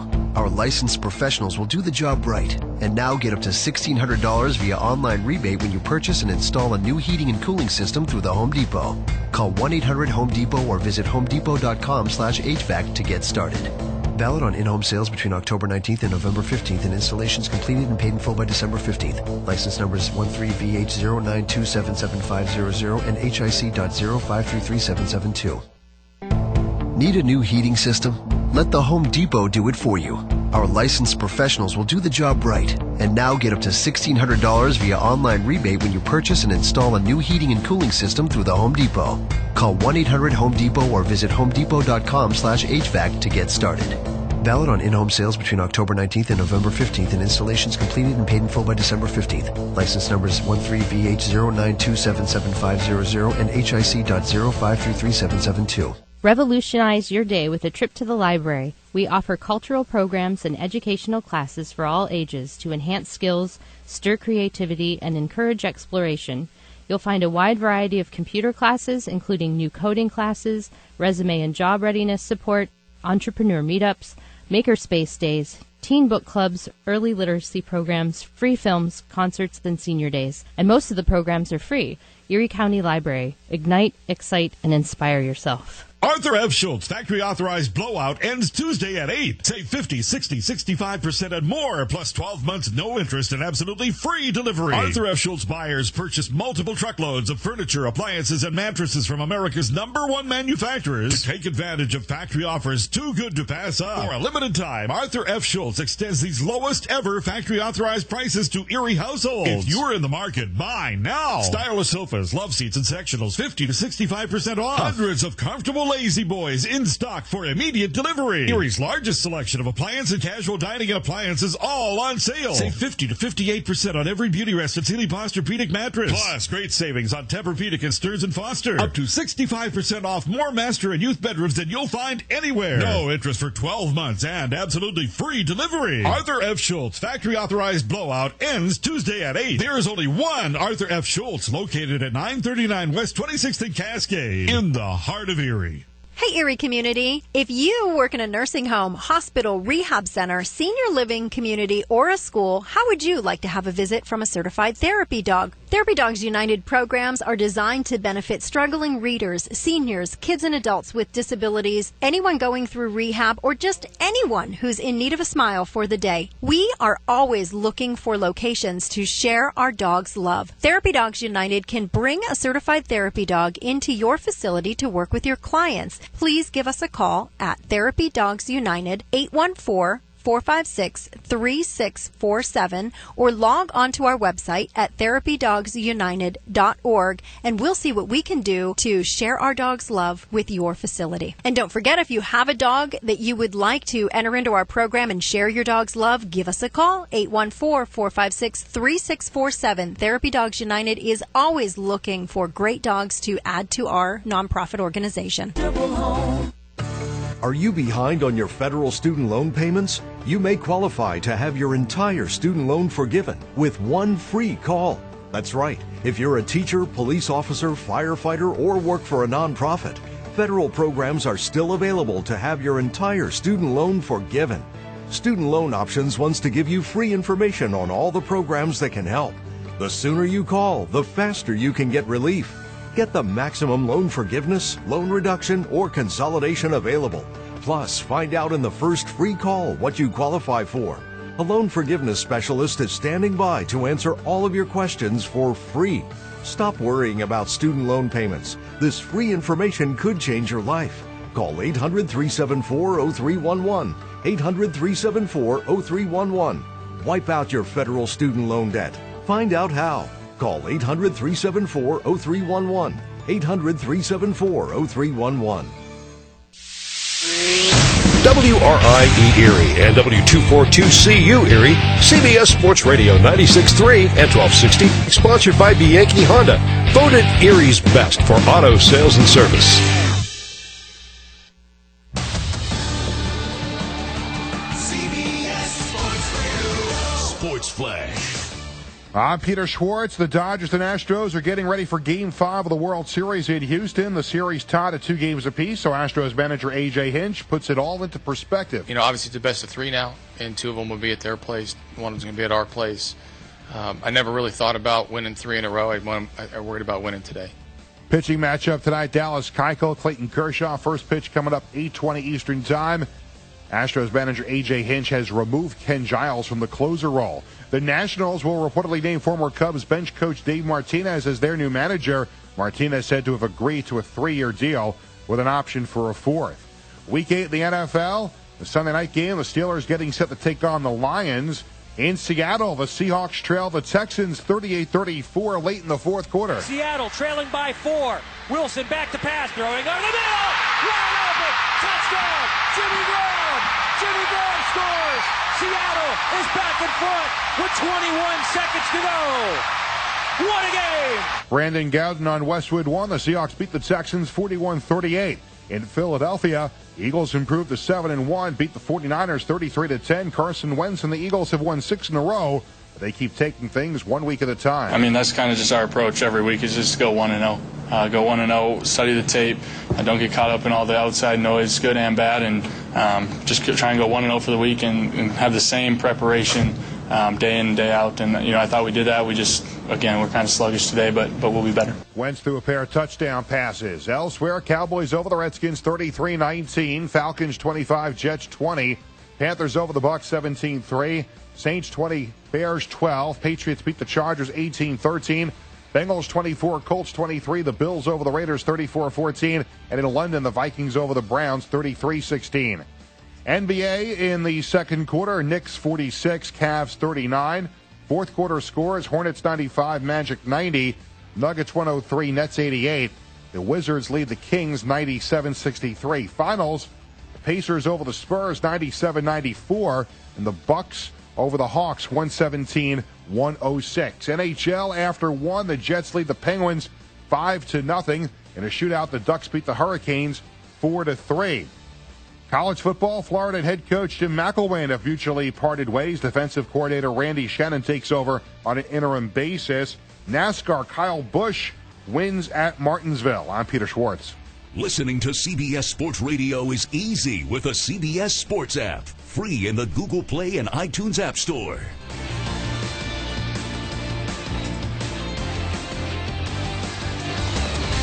CBS Sports Radio. Hey, this is Tia, and I just won $1,000. The 4K a day giveaway on CBS Sports Radio 96.3 and 1260. CBS Sports Radio. You're listening to the Jody Mack Show on CBS Sports Radio. Here's Jody McDonald. Live from the O'Reilly Auto Parts studio. O'Reilly Auto Parts, better prices every day. I am Jody McDonald. You know what I just realized? I'm sitting here in our palatial studios. All right, that may be a stretch. But they are the O'Reilly Auto Parts studios. I wasn't lying about that. And we've got our two big flat-screen TVs, Sunday Night Football. On the bottom one, I put the World Series up top. And Fox just did their opening for Game 5 of the World Series. They have an unbalanced pregame show. And I'm not even talking about the quality of what they do or don't talk about or how good their guys are or aren't. And I think they do too much goofing around. But that's just me, the TV critic. But I see the guys that are up there, and I just realized you got 3 first basemen, 2 of which actually are designated hitters. Let's not kid ourselves, okay? Frank Thomas played DH for a bunch of years, but finished up his career as a designated hitter, as did Big Papi. I think of Big Papi even as more of a designated hitter than I do Frank Thomas. Both of them are first baseman / DH. I would say Thomas is first baseman / DH. Papi is DH / first baseman. The order of which you put them in preference of what I think of them more as. And then you got Keith Hernandez, who didn't really make it over to the American League until very late in his career. He went over to the Indians. And Keith was a phenomenal fielding first baseman in his day, as good as I've ever seen. So I certainly think of Keith as a pure first baseman. And you got A-Rod, who was a shortstop / third baseman. Kevin Barkart, the host, does a real nice job of trying to get information out of all those guys and keep it balanced. Where's the pitchers? You got 4 ex-players up there, 3 of which are first basemen, basically, and nary a pitcher to be found. How do these guys talk about plays in the outfield? None of them ever played the outfield, and they surely can't talk about the thought process of pitchers and the like. If you're going to have a 5-man panel with a host, and Kevin counts in my estimation, aren't you obligated to make one of them a pitcher? And specifically now in 2017, where you're seeing the postseason roster, 25 guys, right? 12 of them are pitchers. Maybe 11. No one trots out a 10-man pitching staff anymore. Maybe back in the day, and Keith has been out of the game for a while. Frank a little bit. He's already in the Hall of Fame. A-Rod and Big Papi more recently have called it a career. So if you go all the way back to Keith's day or Frank Thomas, you may have had a 15 and 10-man split, 15 players, 10 pitchers. Even by that point, at the very beginning of their career, yeah, that might have been the case. Now it's 13-12. That's your split. Half of your team is pitchers. Not half of the broadcast team for Fox. They got all these first basemen up there on the podium talking about the game before it's played. We will talk about the game if you so choose tonight. Fun game last night. 1-1. Great starting pitching. Maybe a little unexpected. I've been a critic of Charlie Morton for years, as a matter of fact. Not just recently. For years. I've always thought Charlie Morton was overrated. He was one of those guys who fell into the backhanded complimentary category of innings eater. Do you notice they never call Clayton Kershaw an innings eater?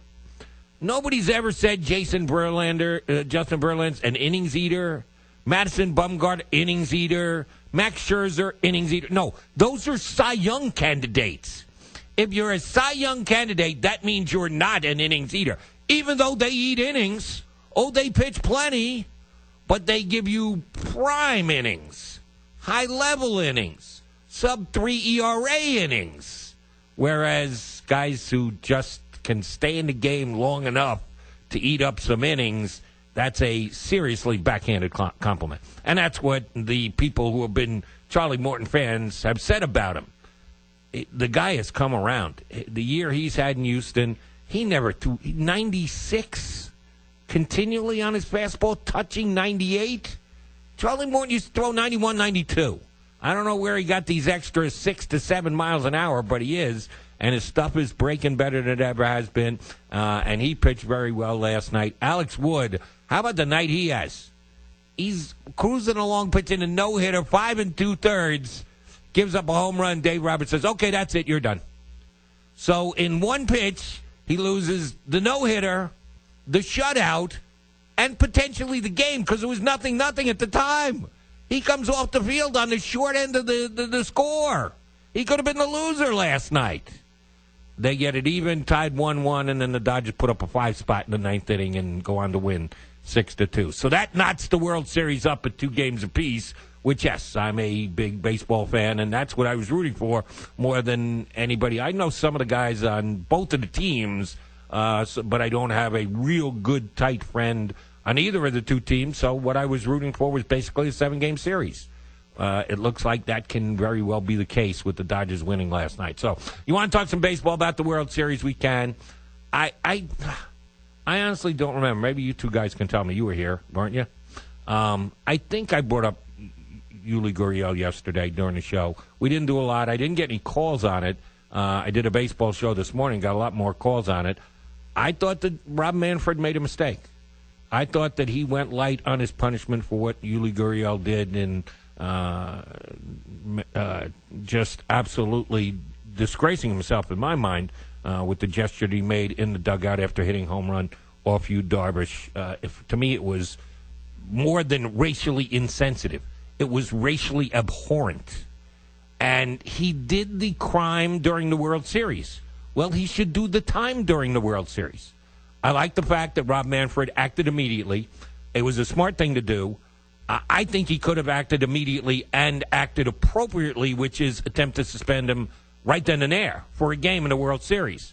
His explanation of, well, I don't want to punish the other 24 members of the Astros. At any time when you ever suspend a player, you're punishing his teammates. You're taking his talents off that team. So, in other words, you don't want to punish them during the World Series when it's your showcase event, when you're hoping you have all the eyes of your fan base on you at that time. So why should I ever watch a regular season game? Because, that's not quite as meaningful, so therefore we can suspend him next year, but we wouldn't want to do it during the World Series. Why do I watch 162 then? No, I thought that he mishandled it, and the whole explanation of, well, we want him to feel it financially as well. True, players are not being paid right now. You make your salary over the 162-game regular season. Players do not get paid to take part in the postseason. Now, there are bonuses involved when you make the postseason. If you get into the wild card game, play in the wild card game, you lose. There is a sum that is given every team, and then they split it amongst the players how they see fit. They get X amount of shares, and if you're only on the team for half a season, then you only get a half a share, and there's a vote that goes on between the participating parties, and they figure out how much your bonus is going to be. If you win the wild card game, then your team gets a bigger share, and you split it up. If you make it through the ALDS, you get a bigger share. And if you win the NLCS, you get a bigger share. And then the team that eventually wins the World Series gets the biggest share of all, and they split it up as they see fit. I don't know if they can or can't, as per the collective bargaining agreement, attach that bonus, but that's what I would have attempted to do, unless there's language that says you cannot fine anyone, you cannot take a piece, you cannot pay for it with a suspension and affect that bonus. Even if that's the case and that's in the collective bargaining agreement, which I don't know that it is or isn't, I know a lot about the CBA. I don't have a hard copy of it, and I don't know every single intricacy and detail of it. I would have attempted that. And short of that, I think a bigger price would have been take him out of a World Series game. So I thought Rob Manfred kind of dropped the ball on that last night. Now, Gurriel goes up there and goes 0 for 3. And I took a call on the baseball show that I did this morning, and someone said that they should actually sit Gurriel. Not because baseball tells them to do so, or not because what he did was uncalled for, but because he looked so out of joint last night that this was weighing on his mind, and he actually hurt the Astros. He went 0 for 3. You want to know something? 7 of his teammates went 0 for 3, too, because the Astros only got 2 hits in the whole game. That's how good Dodger pitching was. So if you're going to point out Gurriel and say, oh, he couldn't possibly have gotten a hit because he was so overcome with the whole entire situation, which if he did, he brought it on himself. I didn't buy that for a millisecond. He did go 0 for 3, so he didn't really have any part in the way the game was played. Certainly didn't help his Astros last night as they lost. Tied it to the rematch. Kershaw against Keuchel tonight.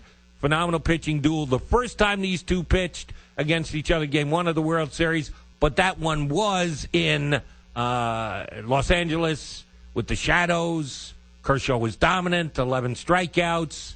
The Astros did not strike out as a team once this season, regular season and or postseason, more than 10 times. They did not have a game where, as a team, they struck out 10 times at home this year.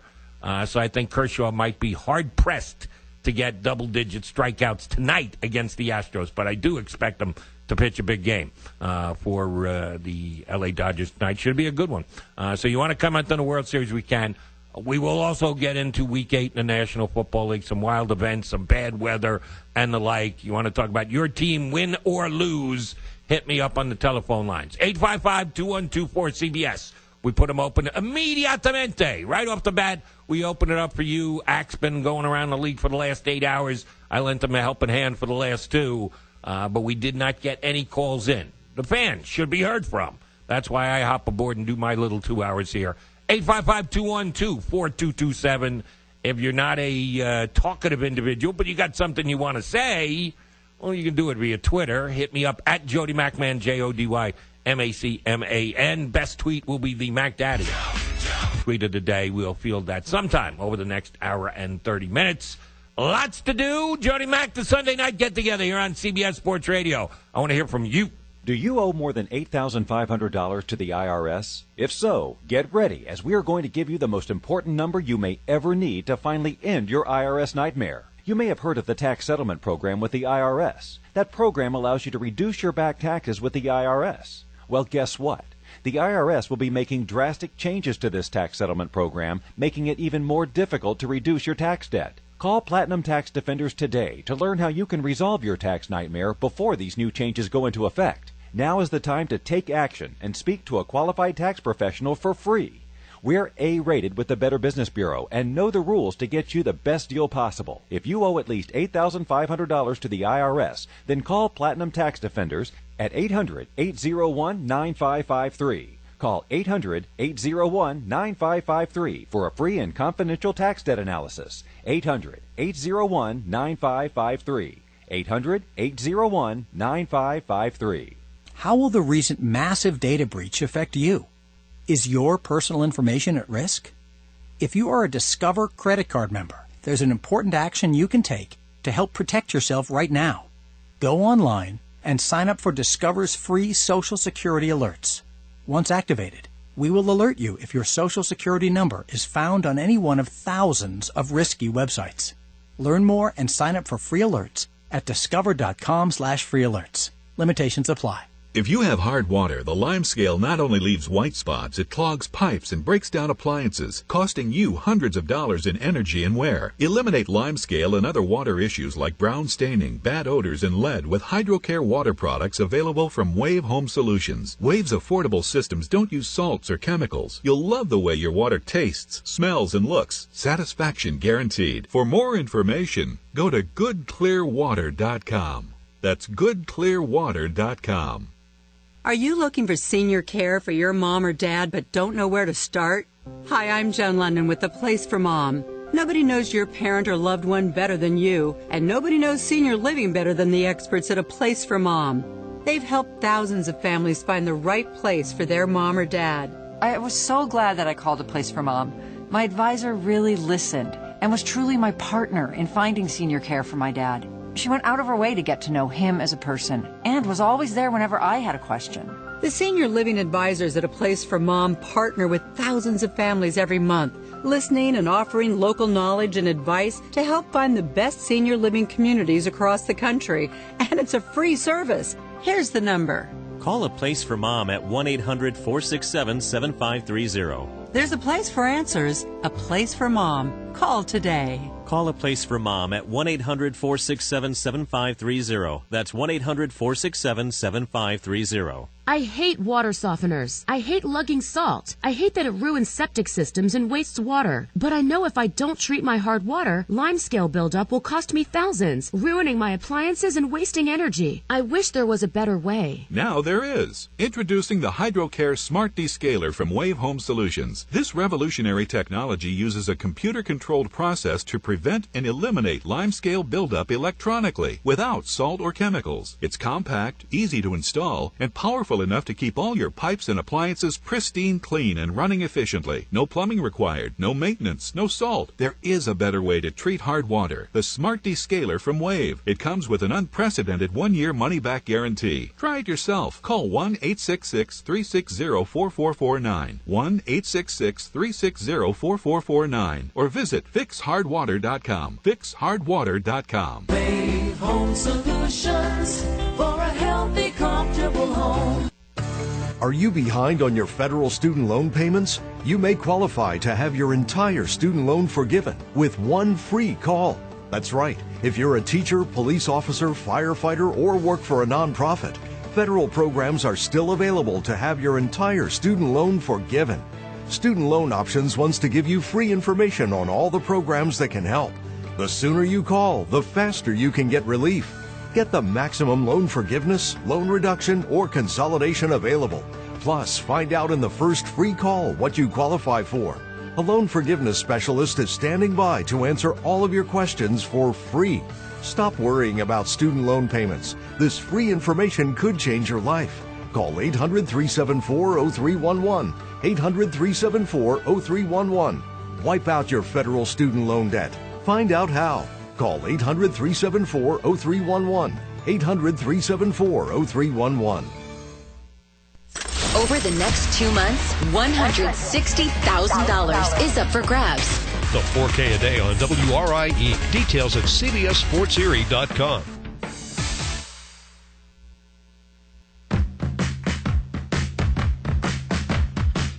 This is the Jody Mack Show. Talk to Jody. Call him at 855-212-4CBS. That's 855-212-4227. Jody Mack hanging with you here on CBS Sports Radio. I'll roll for another hour and a half, or at least hour and a half plus, with the phones open almost the entire time. 9 o'clock, going to have one of my favorite football analysts on his website, footballguys.com, one of the best for all you football fans out there. We get Sigmund on to talk about the league, but also to give us a fantasy football tidbit or two, because his website is chock full of information for you fantasy guys. Sigmund Bloom will join us at the top of next hour, but the rest of this hour is all calls. 855-212-4CBS. Busy week in the National Football League. You had the Thursday night of the blowout, Ravens taking down the Dolphins. Then the early game today, the London games really belong on the NFL Network. That's where it was today, and that's where it should be for my money. If you put it on either Fox or CBS or NBC, any of the broadcast outlets and or ESPN that cover the games, it just seems wrong that they're not supposed to have a game on at that time. I know they do the streaming thing to open up people to watching the game via their feeds on their computers or their smart TVs or whatever else. Yeah, I don't like that. I like it on a broadcast network. It wasn't as bad on the NFL Network. Watching it on the NFL Network, I kind of enjoyed it. It wasn't much of a game.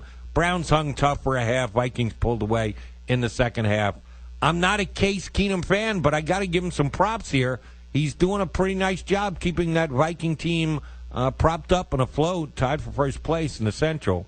The Bills beat up on the Raiders. That was my lone pro pick that I haven't gotten right so far. I got Pittsburgh tonight.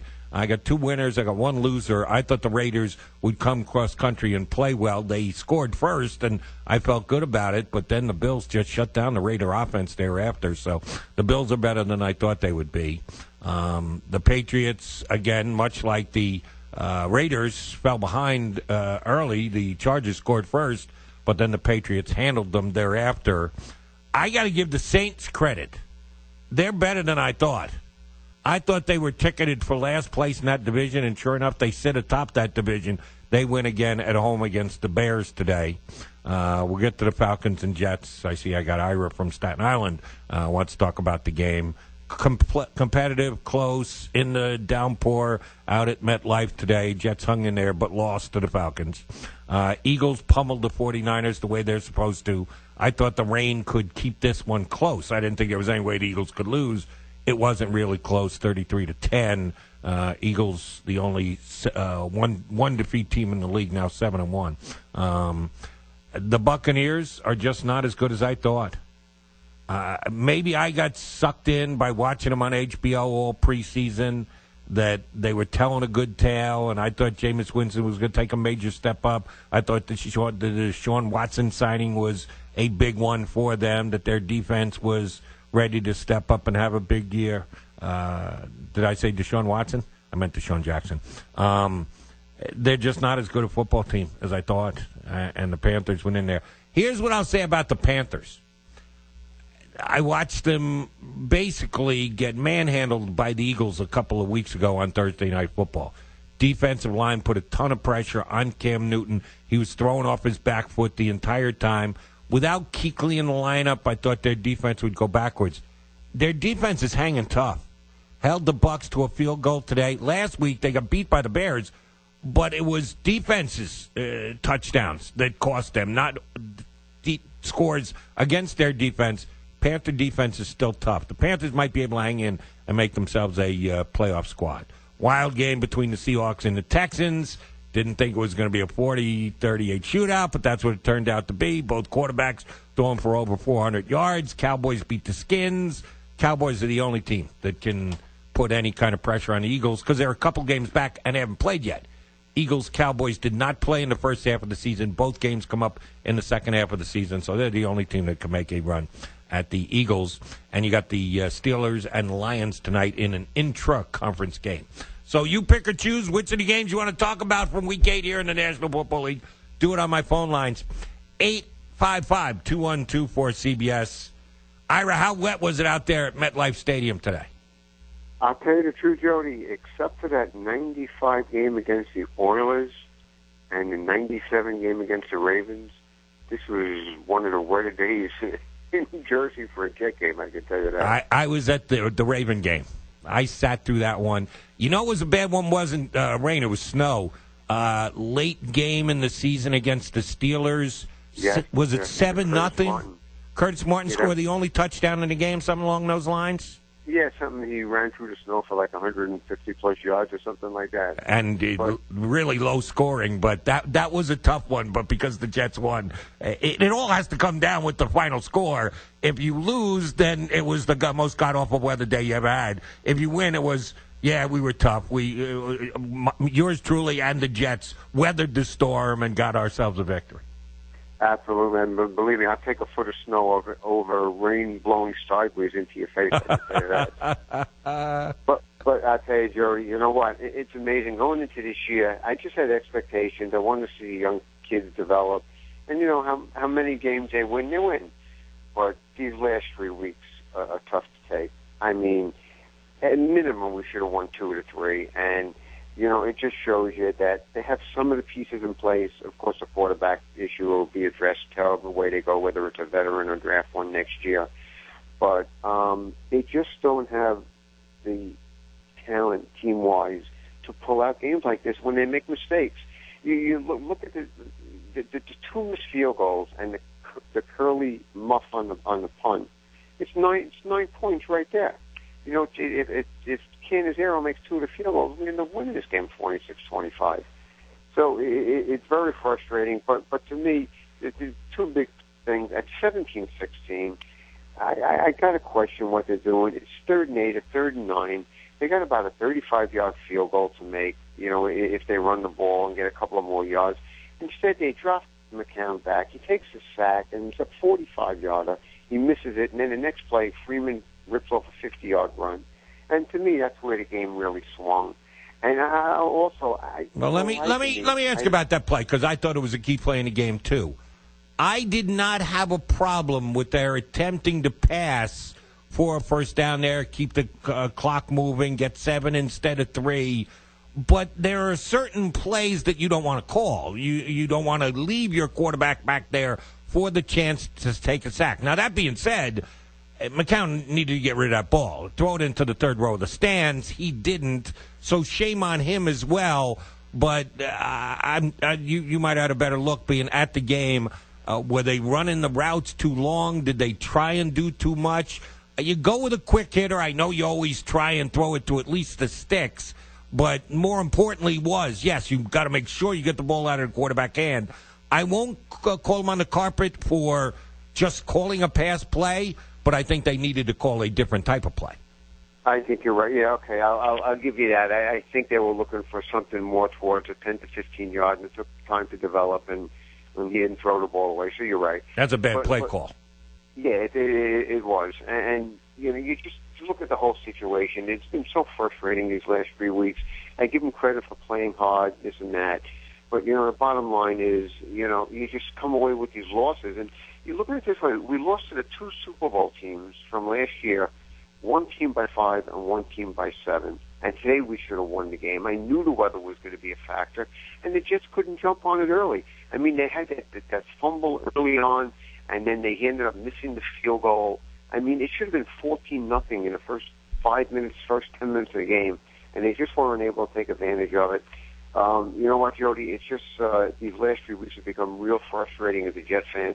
I don't care. People, they want to go 0-16 for the draft, or you want them to win as many games as they can. It's just to lose 3 games like they have the last 3 weeks, it's a tough, bitter pill to swallow. And I saw in advance weather forecast, chance of showers on Thursday night. Could be dodging raindrops again on Thursday. Ira, I'll be out there with you. Well, hopefully we could hook up. I could meet say hello to you and meet you before a game, and hopefully there won't be raindrops because I don't know if my rain gear will be dried out. Yeah, you got to dry out between now and Thursday. Ira, good stuff. As always, a pleasure. I do hope to see you Thursday night. Yes, I don't get a chance to. I'm a Jet season ticket holder. I split the season with a friend. He takes 5 games. I take 5 games. And I sell most of my tickets because I'm right here on CBS Sports Radio. But when they do play night games, Thursday night, Monday night, Sunday night, well, I can't go Sunday night either, but Thursday night or Monday night, sometimes end of the season they'll have a Saturday game or something like that. Those are the games I can attend, so I will be there Thursday. You're going to be a popular guy Thursday because you're going to have Ira from Staten Island maybe come over to see you, and you're going to have me come over to see you. Peter Schwartz might be swinging by Section 225A. So, yes, I'm looking forward to going to it. I went to a preseason. I always go to a preseason game because that's always on a good night, and you got to go anyway. Yeah. Otherwise, you can't sell got those the tickets. You're not selling it. Unless you put salt and pepper on them. Would you like my $120 ticket for $12? No, I'll rather go to the game myself, which is what we always do. But looking forward to going Thursday night. Looking forward to talking to you about your team. How'd your squad do today? Hit me up on the telephone lines. Calls the rest of the hour at 855-2124-CBS. We'll get back on the lines after the latest CBS Sports Update. With Peter Schwartz. CBS Sports Radio. Sports Flash. All right, Jody, Game 5 of the World Series underway in Houston. Top of the first inning, Dodgers and Astros no score, but the Dodgers putting a little pressure on Dallas Keuchel on the top of the first and second with 1 out. Clayton Kershaw is on the hill for the Dodgers, and now the bases are loaded for the Dodgers in the top of the first inning. So top 1, bases loaded, and the Dodgers-Astros still scoreless. Nationals will reportedly name former Cubs bench coach Dave Martinez as their new manager. Martinez said to have agreed to a 3-year deal with an option for a 4th. Sunday Night Football is getting underway. In fact, it is underway. The Steelers and Lions just underway scoreless in the first quarter. In Orchard Park, the Bills ran roughshod over the Raiders. Patrick DeMarco is the fullback. LaShawn McCoy the tailback. Offset I formation to the left side. Double tight ends. The snap. And Tyrod hands it off to Shady. He's in the clear. He's going to score. 25-20. 10.